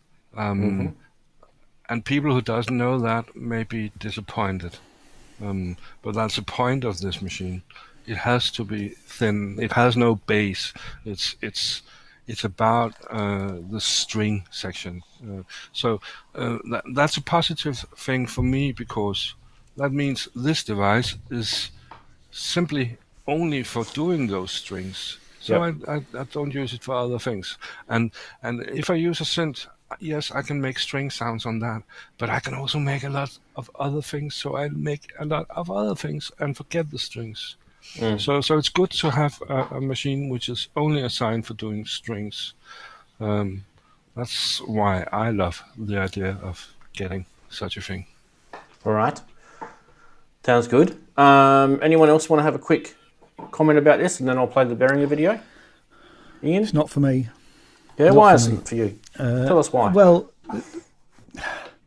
I've never really, granted I've never played the original. I can't ever see me using this. I mean, to be fair, if I wanted to use one, I would use probably a VST version. I mean, I'm sure you do a version of it, which is probably good enough. I wouldn't want. I mean, the phaser and there's a chorus in there as ensemble, well. yeah, yep, yeah. I think it's a bit pricey as well.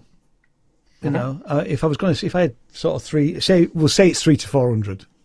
I'd rather spend my money elsewhere. I don't think I'd really use it in the studio. You know, it's just not for me. Right. Well, why don't we have a look at the price? And it's going to be also it's not going to be anytime soon because they haven't got the chips. So although they've launched it now, you know, just like an awful lot of the Behringer stuff that they've done recently, it could be a year away. Yeah, you know, and the way things are going. If it's 350 now, it may be 450 in a year's time. God knows, It could be, yeah. You know? Look, I'm a bit with Ian on this. Sorry, even though I do like my strings, and it's like, would I go for a Strike Fet, all this? But Strike Fet's a lot cheaper anyway. It's not quite as good, maybe. But then, like Ian says, I'd probably have something like Omnisphere, which, yeah. I mean, for those who want the Celine, that's going to be good. But like he says, I mean, you could be waiting a year or even 18 months, and then the price could be, well, a lot more than 350. Which part it becomes. I think I'm going to play the video, and on the other side, I'm going to make a comment, but about a couple of things in the video. But before I do, one of the things I kind of think a lot of people forget about, and that is that the Selena, and there's a few others, the Logan, and there's a few other strings, sort of, you know, the Eminence, the Jar organ that he used on Oxygen, and all those sort of stringy sort of sounds. They tend, in my opinion, to be different to any sort of digital recreation of them. The Strike Fet was really good. Some VSTs are pretty good, but none of them to me seem to hit it. And I think Henrik's probably in the same boat with me. None of them really kind of nail it. And you'll see why. I think one day when you do get a chance to actually play one and then play a VST next to it, and you'll actually see exactly why. But let's watch this video, because there's a couple of interesting things in here that they say. So you've been following it on its R&D journey so far, but it's about time for its journey to continue in your setup. Introducing the Behringer Selena String Ensemble.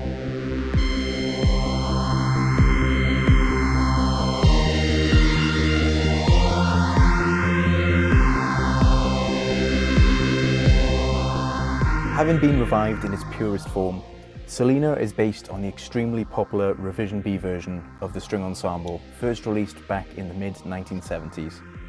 The Selena delivered fully polyphonic, multi-orchestral sounds, achieving its polyphony using organ-style divide-down technology. Its unique sound has been used heavily by legends such as Pink Floyd, Air, Tangerine Dream, New Order. The list really does go on. So, as well as featuring the exact same functionality and polyphony as the historic version, Selena has also been modernized with additional features. So we've got both 5-pin and USB MIDI, we have modulation outputs, we've got a Bucket Brigade chorus in there, and of course, it would be wrong not to put it in. We've made sure to put a phaser in there, and it's not just any phaser, it's based on the classic 1970s small stone. And yes, you may be wondering, you can run external audio through it, so let's find out how that sounds.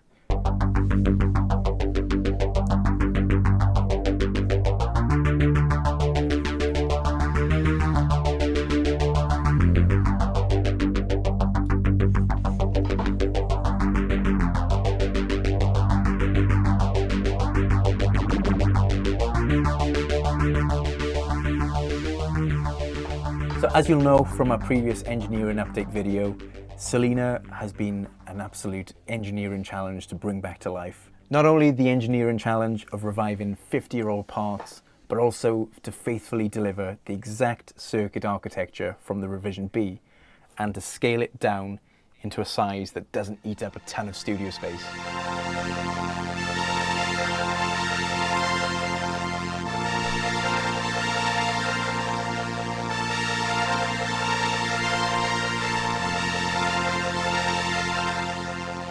And of course, the real magic happens when we start combining the sounds and bringing in that classic phaser. So let's check out how it sounds.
So it's safe to say there's a lot more, I guess, that we probably need to hear of this thing than just what he's shown on that particular video. But I made a couple of notes when I was watching that video the other day, and I kind of thought to myself, I want to talk to you guys about it because this is what we do. We talk about synthy things. First thing, I guess, is that they chose Revision B for the Selena. Now, there was obviously the first Selena that came out. Interesting to see your thoughts, those that are in chat who know anything about Selenas. Why would they have chosen Revision B? And I think it's the electronic engineering challenges that they had. If you would have noticed in the video, they showed like a camera panning over the actual Behringer circuit, and you saw a whole bunch of electrolytic capacitors. Sort of looks like a city almost, you know, with them all soldered in there. One of the problems with that they had is and I mentioned earlier, that they actually had trouble finding any parts that even existed that were in the originals. So they had to get those sort of issues overcome. Now, whether it meant that they had to get parts made or whether it meant that they had to redesign the circuits to behave a certain way or something like that, I'm not sure, and it's something that I wouldn't mind finding a little bit more about from Behringer. We mentioned before that the small stone was the 1970s, because there's a whole bunch of different small stones, as you guys would know from EHX, Electro Harmonix. Modulation inputs, I think, were really, really, really super important. That the fact that you can now bring like an external LFO from your synth or your eurorack into that thing, and that can control some of the modulation points inside it. And this is the big one. So we talked before about what is, you know, why would you not get a string machine? You can have VSTs, you can have strike FETs, there's a few other things that do similar sort of stuff. What it is that makes it hard to get that original analog string machine sound is actually the divide down element of it. And when you're actually using a divide down sort of synth voicing system, it's actually quite difficult to emulate that in the digital realm. I don't know why, but Waldorf had done a fairly decent job with the strike FET, but there's still people that claim that they can tell that it's not doing it properly. My ears aren't good enough, but those who like to get real sort of nerdy with this stuff would definitely be able to pick it and show you where maybe they could show you in waveforms and things like that. But I wanted to play the video because you guys, this is about the only version that we're going to hear until we start seeing it turn up into people's studios. He showed an example of it without the phaser. He showed an example with the phaser. He showed the chorus ensemble turned on. He tended to like really speed up the rate of the phaser, which Dan's cool, but he's a young guy, so he hasn't grown up through the old, you know, the late 60s, early 70s. We never used to turn phasers up fast when we put them through string machines. We used to sort of let them just really slowly cycle through, because that's where you get the beautiful, you know, resonancy sort of sound through the phase effect. So you could tell he wasn't quite good on you, Dan, though. But anyway, comments now that you've watched it. Ian, you were saying you're definitely not interested in it. Has that Has that changed your opinion a little bit, or are you still? Has it sort of raised an eyebrow, maybe? No, I'm still. You're still off. Still where I sat. I mean, actually, for 350 quid, I would put it towards. What would I put it towards? Hydrasynth. Yep. I'd put it towards a Hydrasynth. I know that that's not what we're looking at, but the fact is that, and I've probably got. So if I need that sound, and granted it won't be anything really that close, but if I wanted something like that to put in a track, I'd probably have something on the Kronos already that's pretty. I could get fairly close, I think. Mm-hmm. You know. So but there again, I'm not the string machine guy. Yeah. I'm glad you're actually anti it, because we want to hear the opposite argument. Yeah, it's good. Henry, what about yourself? I like strings, but it's still not for me. Yeah. Henry had his hand up. But the problem, the problem is, or the idea of a string machine is that you only use it in the top frequencies. You don't use it in the bottom. And if you use another synthesizer to make a string sound, it's usually full of harmonics in the bottoms, and that's not the point of a string machine. So the string machine makes room for a lot of other instruments in the lower frequencies. A synthesizer doesn't. So that's the difference. But again, you say, Ian, about the price. It's around where it may be too expensive to get a string machine when you can do the things on a synthesizer if you filter all the button away. But yeah, that's a problem for me too. The only reason I want this one and not the Waldorf one is because this one can be rack mounted. I love to have my things in racks because I don't have space for devices everywhere. Yeah, I go with you on that, Henrik. Racks. Yeah. But the price is it's about the limit of where it should be. It shouldn't be higher. Yeah. I mean, I might be wrong, but there was something about them trying to put it out originally about 199. Am I right about that, or is that maybe some of the guys in the chat will tell us? At 199, then it's a different ball game, really, isn't it? At 200 quid, it's something you can take a punt on, something that you could have sat around forever and use it only when you need it. Not feel like you. Yeah. I think the price is the big issue. I can tell, and I think we had that discussion about the microcosm before about price, right? Same thing. So if it's really not something that you're salivating in your mouth and you want this thing desperately in your repertoire, you're not going to rush out and get it.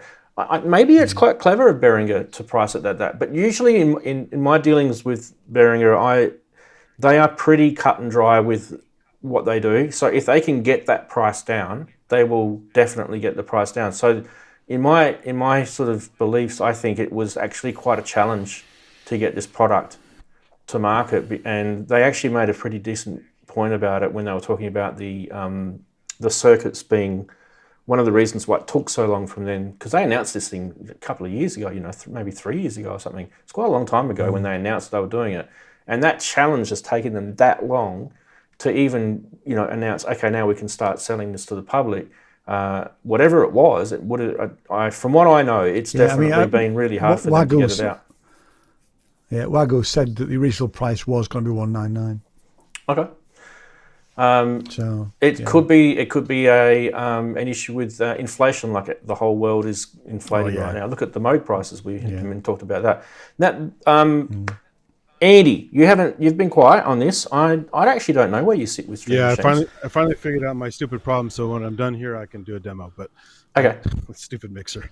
I love string synths. I mean, I Feel Love, Dreamweaver, Tangerine Dream. Yep. All kinds of stuff used it when I was growing up. So it's just one of those sounds that, is an approximation of strings, but it just had that cool, fizzy, otherworldly stuff with the swirling bits and all that. So I was tempted to get a strike fet. I have that pretty bad Roland Boutique VP3. VP3, but it's usable in some ways, but not great. So I was either going to get a strike fet or was it the STV 60, whatever that thing's called, the Waldorf one, or the Behringer VP330 clone. I remember the water. But yeah. So but this is also appealing because Selena has its own little bit of sound. I mean, it's different than a Logan, even though they're all kind of similar. It's a shame they had a price hike, but of course, part shortages and other problems. It makes sense. Yeah. So I'm gonna get one of them. I don't know which one, but I will get one of them at some point. Yeah. Cool. And I'm actually glad a few people in chat have been saying exactly what I was hoping someone would say in chat, and I think a few people have said it, and that is, boom, this one. I have a VC340 anyway, because Behringer brought out the VP330 clone a few years ago, which has got a string machine in it. And let me say this, that the string machine in the VP330 or the VC340 remake is absolutely, completely different sounding to a Selena.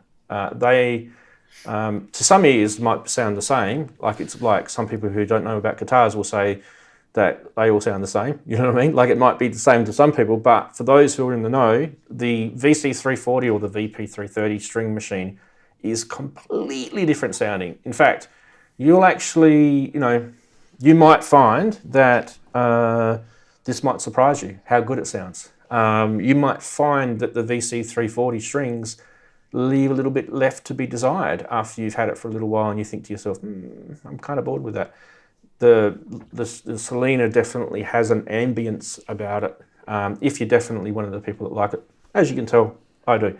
I've always wanted to have a Selena, I've just never been able to get my hands on one. I got close to getting one once, but it was in poor state, and I just thought it's just going to be too hard to get this thing repaired. And this is why I brought that point up about the engineering challenges they had earlier, because I looked at this and then I spoke to a few people that I knew at the time that were capable of repairing this, and they said, look, we don't think we can get the parts.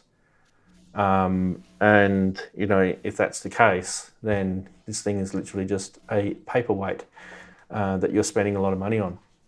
So that is why I said the fact that they've brought this thing back to market is actually, one of the better things that Behringer have done in recent times, that's for sure.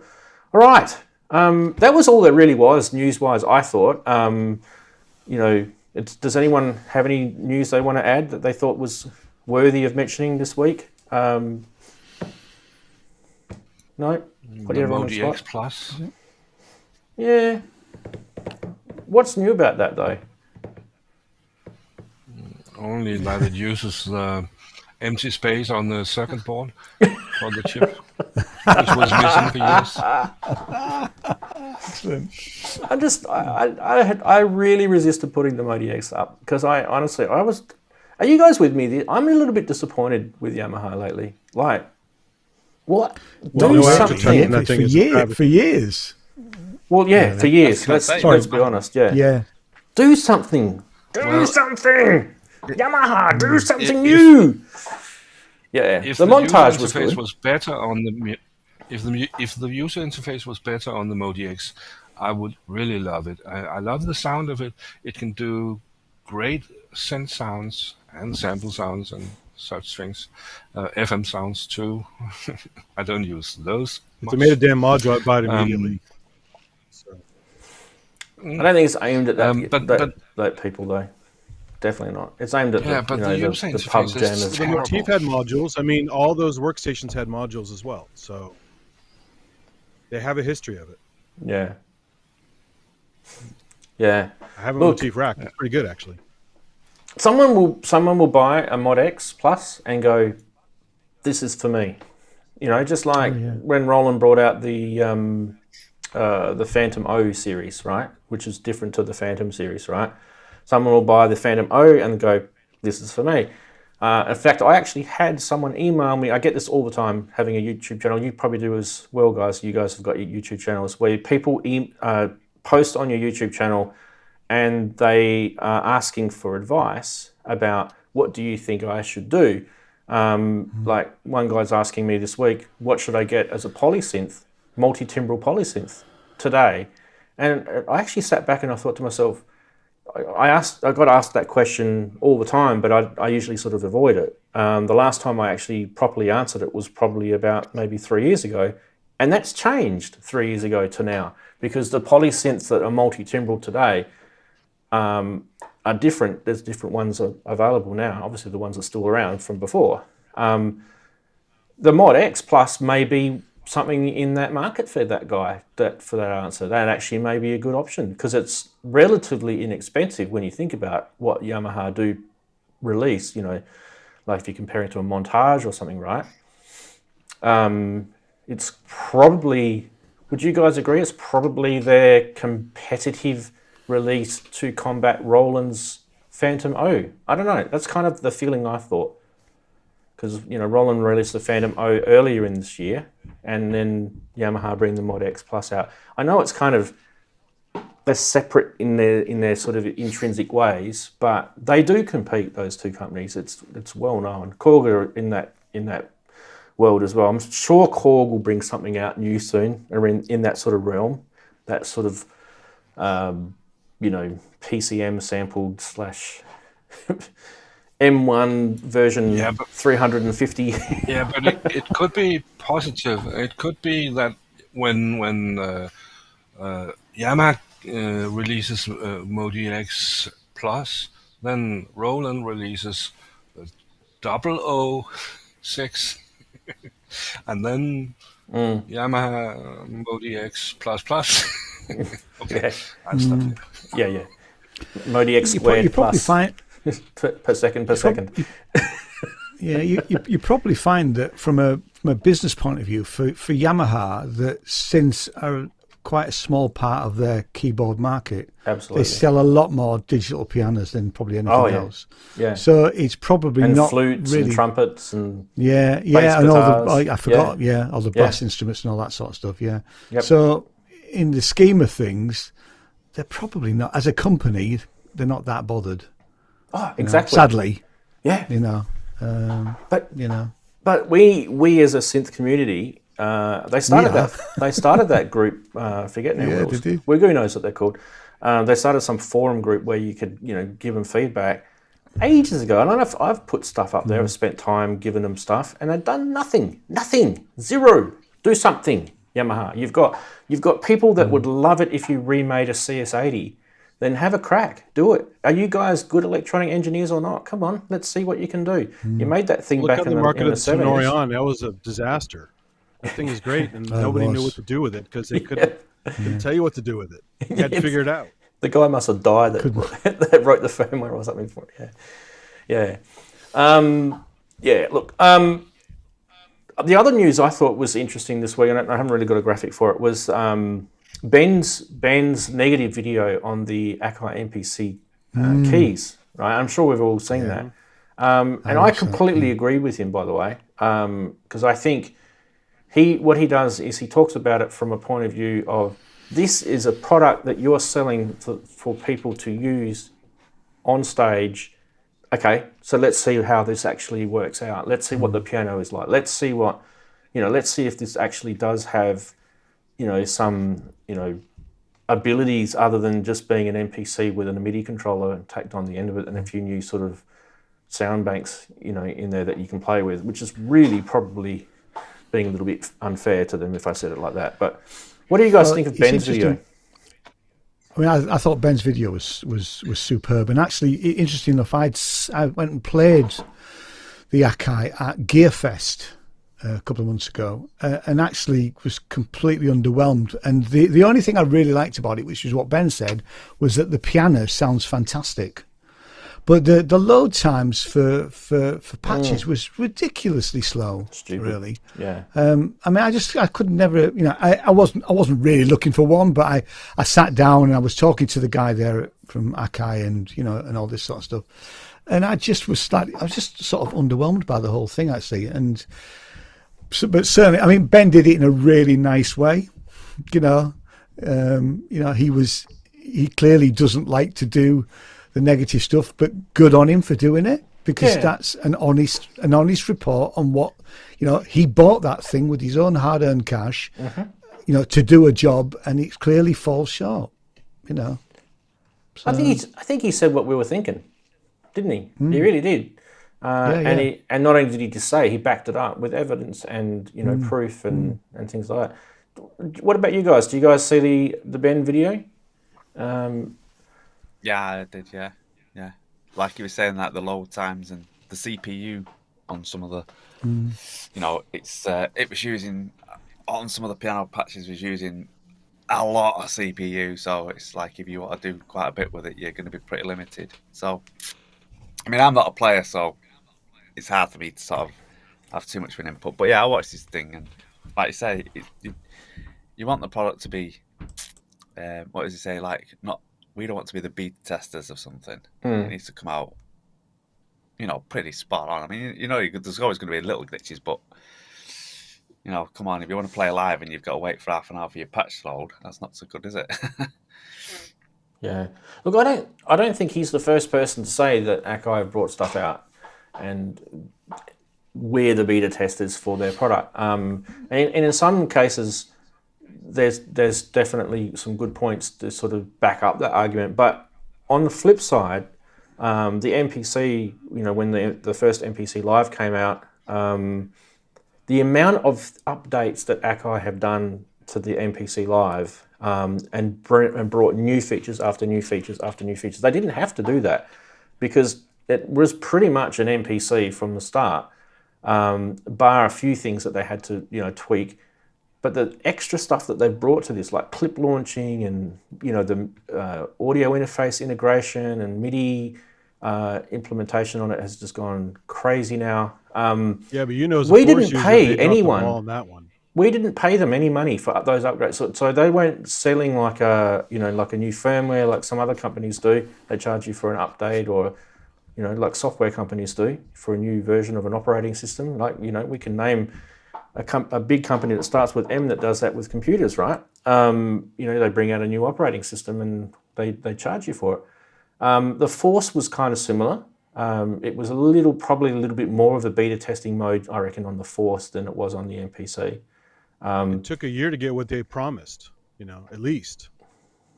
Some things. It was still usable. I think that's why. I think it's not usable. Yeah, but you don't buy a product to be usable. You buy it to do what it's supposed to have been doing. I think the Ableton Link was kind of a key feature because it copies Ableton's workflow. That didn't work for a while. That's ridiculous, right? Yeah, I kind of feel some of those things are a little bit harsh. I kind of feel that Akai we're being quite pioneering in this particular. I mean, we're going back 2017, I think. When we think about how long ago that was when the MPC Live came out. They were bringing out updates to that thing pretty quick, usually a few a year was what they were doing. Where they're at now, and this is what I'm worried about, this is why I'm bringing this up with you guys, is they seem to me now to be in this situation where they're actually going to be charging you for content to go on these platforms. And I think that was always going to be their plan. And I think, was it Denon that did that with some of the DJ gear? And I don't know how well that's going to go down, because Denon's part of the same group, right? I don't know how well that's going to go down. I just wanted to get you guys to think about that, because when you're sort of watching Ben's video and he was kind of negative about the whole thing as, as a stage, play it on stage type thing. Yeah, but what about this whole sort of knowledge that they're going to be charging us for any additional sort of instruments to go on here, or maybe effects even, because it's definitely set up for that, isn't it? What do you guys think about that? Well, I mean, Ben made a lot of good points, but the other problem is, some of the MPC fanboys came out and attacked him as a new user. It's like, it doesn't matter if you're a new user. Your experience is valid. Just like when I played Andromeda, I saw all the glitches in 2 sessions that people ever mentioned, and you can't tell me it doesn't happen. It's a real problem. So he was bringing up some serious things, and people were just like, crapping all over him, saying, you're a newbie, you don't know MPC, you're not a real MPC guy, and give Akai a break and stuff like that. But he was bringing up some valid stuff. Whether or not, they promised certain things or not, like the Force that was not delivered properly. He made some really good points, and they probably don't like to hear that, but You heard his preface. He said, "I really don't like making negative videos. I hate doing this. It sends a bad, taste in everyone's mouth. But at the same time, I have to be honest about this because he did spend his own money, and he's trying to give people a heads up who are actually in the same boat. If you spent $2,000 on that thing, and first of all, it has a crappy key bed on it, and then you have his other problems with it, you're not going to be very happy. So." I mean, for me, I definitely, whether you knew or not. I don't want to be stuck on stage and then you're having to load a preset to go to another. That's slow just, too. That's just stupidity. He was always going to get some negative reaction on that video because of the fanboy thing. Oh yeah. So the minute the minute somebody says something wrong, you're gonna, or not something wrong, but something that's negative, you're gonna get that.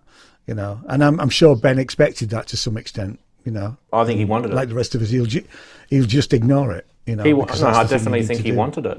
Yeah. He actually probably did it on purpose because he knows controversial equals clicks. Yeah. Well, there's that, and to some degree, is that, yeah. To some degree, Ben's making a little bit of money on the side for his YouTube presence. But I don't know. I give him the benefit of the doubt. I don't think that's Ben. I think more about it for him. I actually think he cares about us as a general community in the world as musicians, and I kind of think he's just saying, look, wake up and actually smell the roses. This is actually really a problem, and if you're sort of in this blind realm of being a fanboy about a product, then you've got in the old days they call it, you've got your blinkers on. If someone's pulled the wool over your eyes, there's all these old sayings, and that's what really he's trying to say and he's happy to take the criticism as a result. He's trying to say people need to actually be aware that these things aren't really good things to be doing.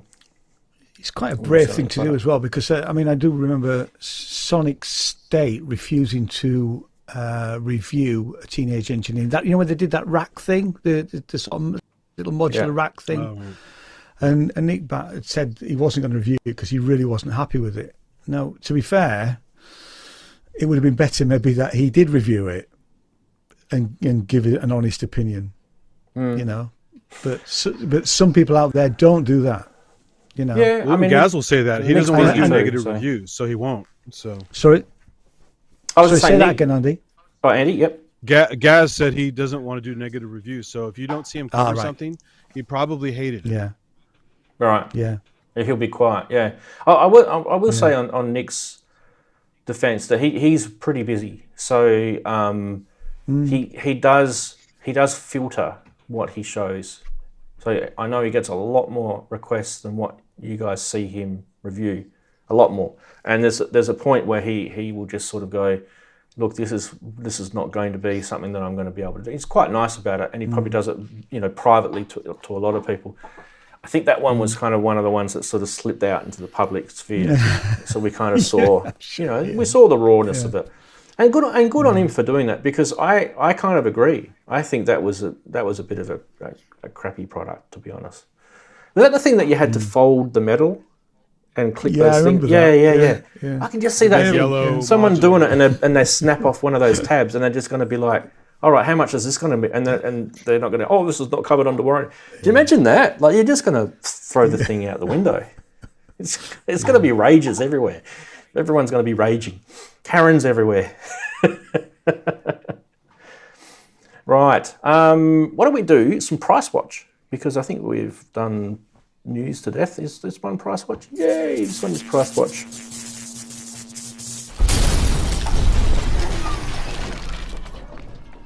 Yes, Andy, I've gone back into some old ones you've sent me because I didn't really have a lot of time. But I just thought these were kind of cool because it just reminds us sometimes that analog, antique-y sort of synths can really fetch some serious money. Look at that. How many Grey Marvins do you reckon are out there? Especially with the 3604C keyboard. How many do you reckon? I reckon less than, I don't know. I'm guessing maybe less than 100, less than 50. Anyone got a number? These things are probably worth what they're asking for here. Whereabouts is this? Looks in quite good nick. This Andy, you would have got this probably a few months back, right? I can't even remember when you gave this to me. Yeah, maybe a month or two. Yeah. Yeah. So this is no longer for sale, by the way, if anyone's thinking. It's spending 95k on a mono synth.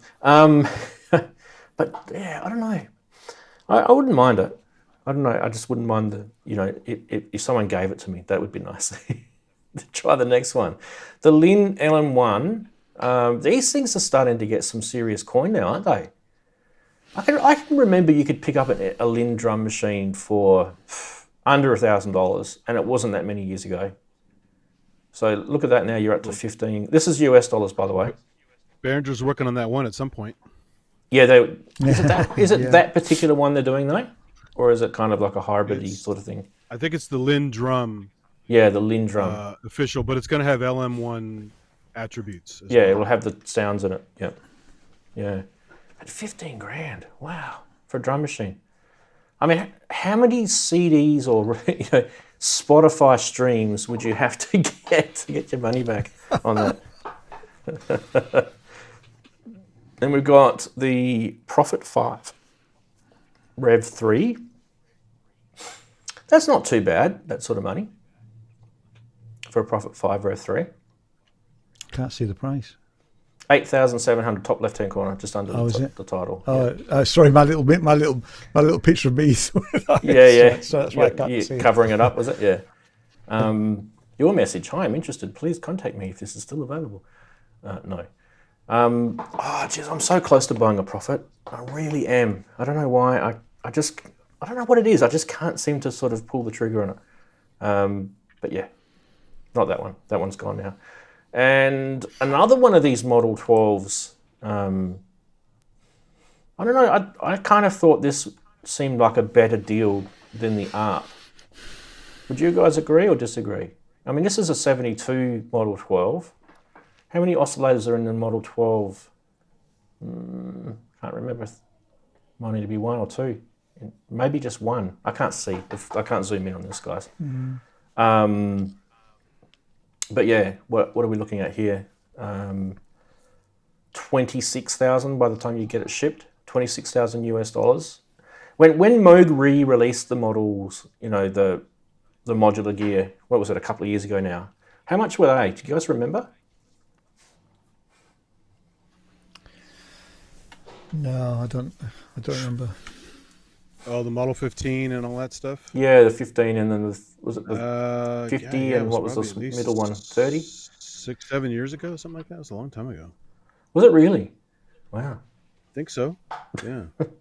I must have literally been in the time machine. That's the second time that's happened to me in the show today. Yeah. By the time I get interested in something and find out about it, it's probably already been floating around for years. Anyway, Price Watch was interesting, I thought, because that even though those particular things are no longer available, sorry guys if you're disappointed in that, it just really goes to show, hang on to your gear sometimes. You might be thinking, I haven't used the whatever it is. I mean, I've got a few old things like an Sonic ESQ1. I'm thinking about, I haven't used it for a while. Maybe I should sell it. Maybe not. That's a classic. Don't sell that. Exactly. I should never sell my Poly 6. Yeah.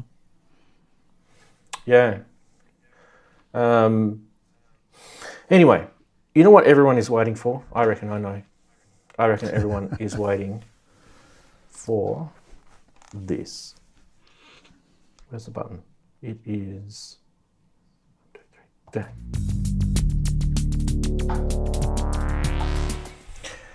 Yes, Name That Synth is back, and we have managed to sort out the prizes and all that sort of stuff during the week, so everything's all back and hunky-dory again, everyone. So do not panic.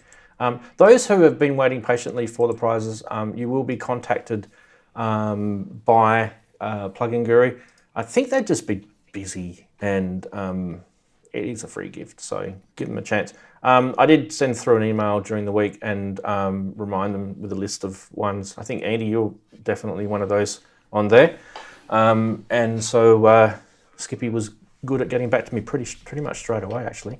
Now, what we should mention too, while we're on it, Plugin Guru actually are the sponsors of this. And just to give them you know, a plug for Plugin Guru, we probably should show them, and everyone who doesn't know who Plugin Guru are, we probably should show their website. It is here. And if you do ever come along to this website, one of the greatest products that these guys do is Unify. And Unify is actually a really, really cool plugin for your DAW, where basically the best thing that I can say this thing does is you can get a whole bunch of VST synths on this, and you can create patch libraries, and then you can have them open up through Unify so that you're sort of managing multiple VSTs, multiple patches, all through this one sort of plugin, and it just makes things so much easier. And those people who have got this will definitely attest this is actually one of the coolest things to get. And I'm actually kind of surprised that no one else has thought of it. So good on Skippy for thinking of it. And the other cool thing is he does a whole bunch of sound banks, and what else does he do, Henrik? He does instrument stuff and... Yeah, lots of patch libraries. He also works on synths for Korg, for example. He made some of the factory sounds for the Wave State and other synths from Korg.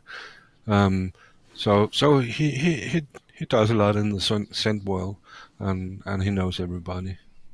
He does. I think you should. On his page, try to check the personal flavors library. Then I can speak a little about that. What would that come underneath? In the top before. If you go to the front page, then it pops up in the top as a third advertisement, I think. Yeah, there it is. Click on that. Oh, yeah. This is one of his libraries, and actually he released it for European Sound Collective, which is partly me and a lot of other programmers. So it's a library with lots of patches for Omnisphere. You can play, if you want to, you can play the two flavors. It's not copyrighted, so nothing should happen there.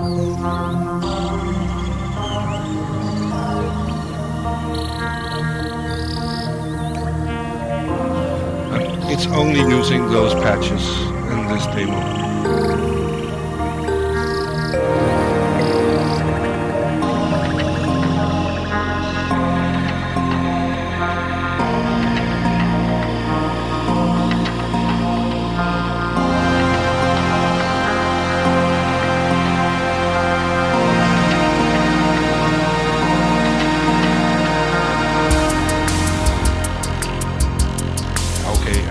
Beat is from somewhere else, but the rest, all the synth sounds are from the library. We usually make two demos when we use a beat. One called Naked, it's without the beat. In this case, we didn't. But he sells lots of these libraries, and it's not only European Sound Collective. It's lots of programmers from all over the world who make the patches here. Good. Well, anyway, the good news is that Name That Synth, if you actually do name that synth and you're the first person to correctly guess it, and you only do get one guess, then you will actually win Unify. So, yeah. Why don't we go over to the video and watch it. Now, just remember, you only get one guess. So make sure it's a good one. Don't put a crap one up. And see how you go.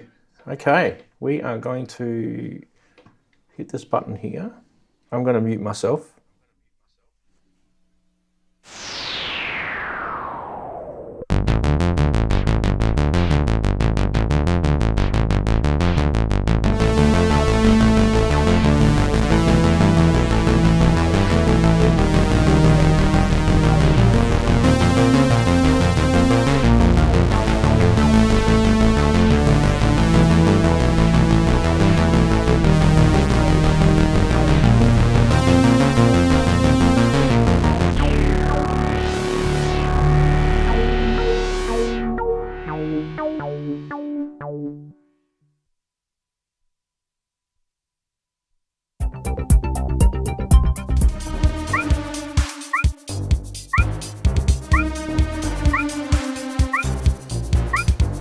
23 second, 22 seconds. Come on, people.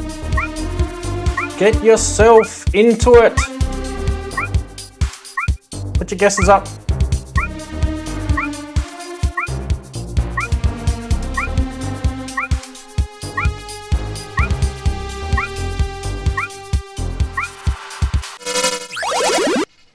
Yep, time is up. I might want to write time is up in here too. Oops. Time is up. There we go. Cool.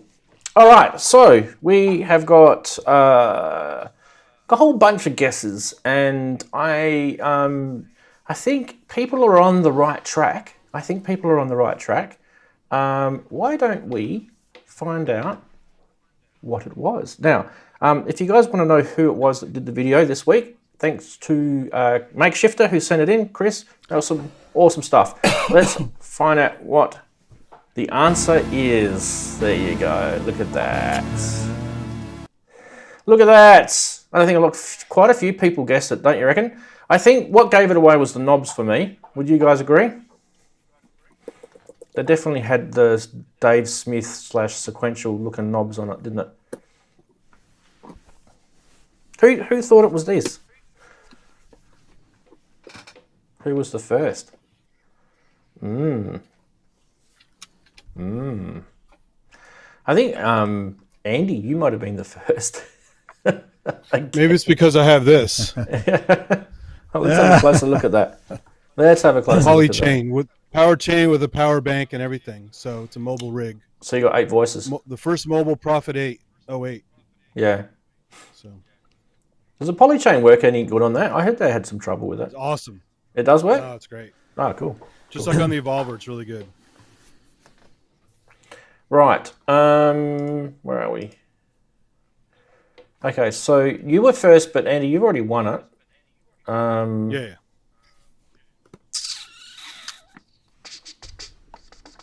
Where did you write yours? I'm trying to find it in here. I did see another one in there. Stylab. Someone had the same name. Yeah, I think Stylab is the first after you. Skylab's the next one. Yeah. Yeah. Yep. Now, I think Stylab's also won it as well. Yeah. Okay. Well, and Makeshifter has also won it because he's. Who's next? Nobody else got it, I don't think. Someone said Mofo, but that's not it. That's the yellow one, isn't it? Definitely no one else. And then up to where I said time's up. Well, Stylab was only just before that too. She's only just got in. All right, so this week we've got no winners. What a shame. There wasn't that many people trying this week. What was going on? Where's everyone? No, there's not that many watching this show. Okay, fair enough. It's gone downhill, people. The font and the knob gives it away. So if you don't know those units, it's pretty tough. Yeah. The first sequential, Makeshifter saying, give it to the first sequential. Who was that? I need to go back up now. Might have been Wagoo. DSI something. Cresshead. There you go. Should we give it to Cresshead? What do you guys think? Chris Ed got. Hasn't he won it before? I don't think he has. Cresshead, let us know if you want the prize. Sure, everyone's saying, yeah, why not? Yeah, Cresshead wins. Yeah. All right, Cresshead, send me your details. Send me your details. My email address is on the about part of the YouTube channel. If you don't know what it is, I think you've emailed me before anyway. So send me your details and I'll forward your details on to Plugin Guru and you can get yourself a copy of Unify. And there's also a couple of sound libraries and stuff that go with that as well. It's not just Unify, by the way. So congrats, Chris Head, as everyone is saying in chat. Better than the Prophet 08 because it has subs. True. And it has knobs that don't do stupid things. Well, they did do a revision on the knobs. Yeah. Yeah. There we go. There we go, people. So we got through all the segments. How long would we be streaming for? 2.5 hours. Seems like you know. You want a little more effects with this thing? I got it. Yeah, working. because you said you had that fixed, didn't you? So do you want to go to that? And I also wanted to mention, this is honorable mention. I didn't hook it up, but you got to love the rainbow machine. That's a classic weird effect. Anything Earthquaker. I don't know if you guys like Earthquaker pedals. Mostly guitar people use them, but they're really great for synths. There's an ARP one called Arpanoid. I use it on my theremin. So you can add ARPs to theremins very easily. They have really good reverbs like Afterneath. It's even a modular version now of Afterneath. Rainbow Machine is a classic one. There's all kinds of fun ones for augmenting your synths. Or using, there's like a Mellotron one. You can trigger synth sounds from the pedal, which is kind of clever. I think Wagyu has one of those, Mellotron or the other synthy one. But anyway, let me turn this on. You guys can see it. Oh, it's too bright. I busted out my trusty. It turns out it was something with the mixer. It wasn't the iPhone, but I just in case I busted out my trusty QY100. So here's just a basic piano patch with nothing fancy. Does that sound okay? Yeah. No distortion? Okay. Good. So then I'll turn the effect up. This is the strum.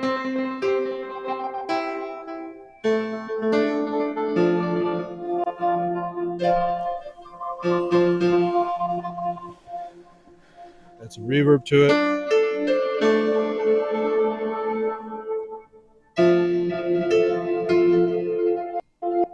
Just for comparison, here's a stringy sound.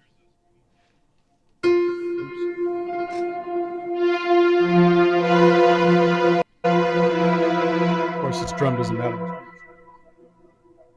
Go to Mosaic. This one.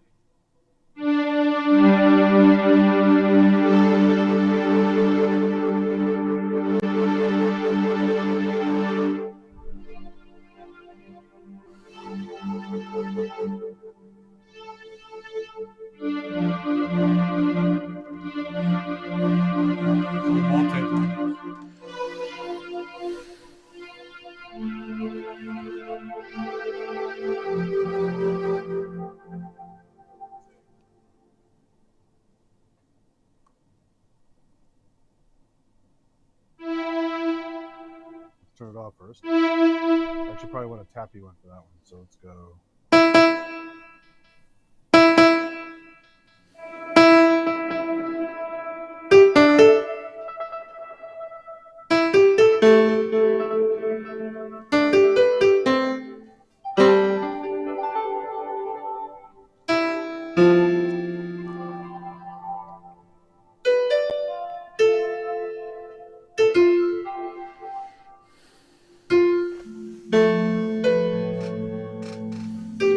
Some are slower.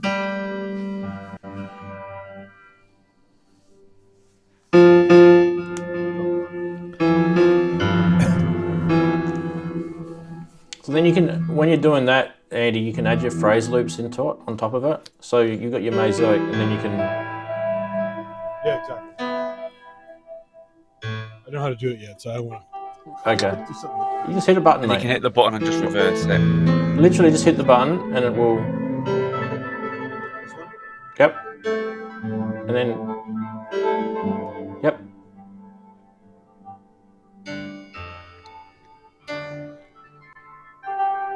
So you got your stop on where you hold and raise it, you know, your actual silver buttons down the bottom. So you got your record, play, dub, stop and erase. Right. Yep. So you can hit that anytime.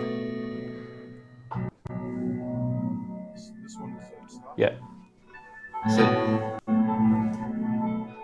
And then you go and hit the tap button, which is the play.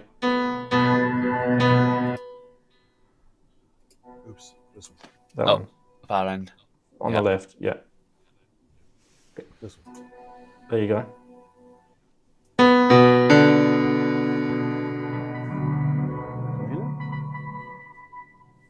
I don't think I recorded properly. Yeah, I don't think you did it right. Maybe it's just taking a while. Yeah, it's taking. Yeah, it's a trip. Plenty to learn, obviously. I'm still learning it. It's something you've got, like I say, it's an actual cause. Yeah, you don't know what it's going to do sometimes. It's like a little world of its own, which is cool. This is my favourite part of this pedal, the glitch part. This actually sounds good with nice little sort of mono synths going through it, this bit.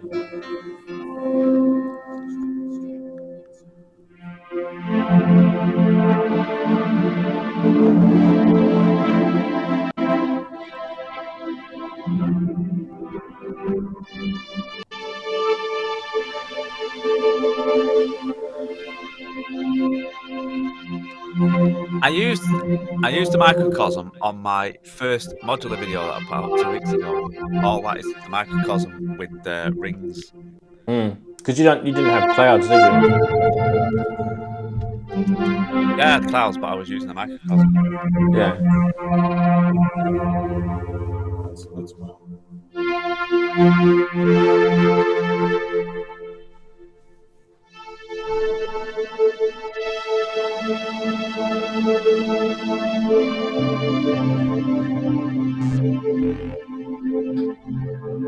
Oops.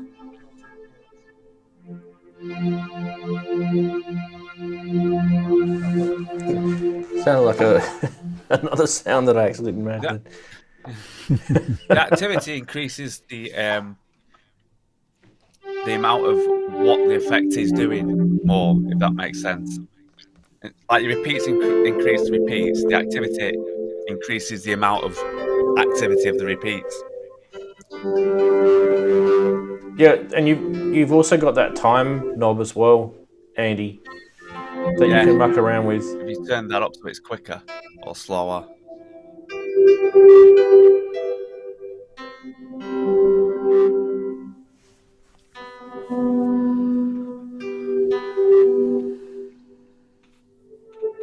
The attack is going.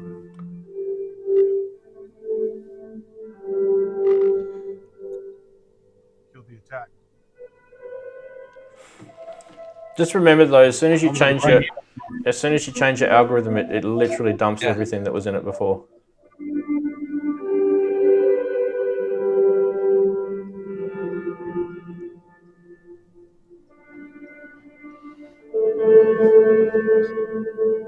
Yeah. Very pretty. Mm. You'll get Yeah, lost. definitely worth the money. I know it's expensive, but clearly it's worth the money. I'm loving it. It's probably one of the most. It's probably one of the most, intrinsic guitar pedals out there. I mean, I thought that Strymon Big Sky was pretty intrinsic. Yeah. Andy, if you listen to the track I put out not last week, the week before, it's a modular one. It is basically just a microcosm. It's got a little sequence. I will. Sorry, I'm behind, but I'll definitely check it out. That's basically it.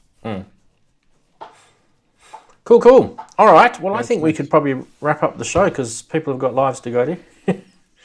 And really, outside of synths. Okay. I do. Tomorrow I've got like one of those family sports days, like literally the whole day. It's like game after game after game. So I won't be having much of a me day tomorrow. It'll be dad day. Yeah, speak for myself, says Kifu. Well, look, I know you guys would probably love to, us to stream for another few hours, but I can't, unfortunately. I've got things to do. But anyway, hope you enjoyed the show. Thanks, Ian, for coming on. You're welcome to come back as frequently as you like, by the way. We like having you on. Yes, Ian. Oh, thank you. And thank you. I'll come whenever I can. In that case. Yeah. In that case, I saw Brooksy in the room before, so he's obviously got himself back. Exactly. So yeah, Henrik, same with you. Keep asking your wife if you can have your Saturday afternoons free, because I'm sure it's fun. Andy, much appreciate you getting up at what we call sparrow fart in Australia. You're getting up at sparrow fart. It's always fun. I can sleep later, so. Yep. Darren, I'm not going to thank you. Bugger you. No, thanks, Darren. I've got nothing else to do, so that's why I'm just. We probably should have done a bit more on the effects, but you know, you can only fit so much in the show, can't you? I much appreciate all the chatties. As always, thank you for the nice comments and being a really good support to the channel and the community. Love having you guys always. Enjoy the rest of your week. Synth on. Don't forget to press record and say bye-bye, everybody. Bye-bye. Bye, guys. Bye, buddy. Thanks for everything. Bye-bye. I'll take care. What should do before we say goodbye is we should thank these people.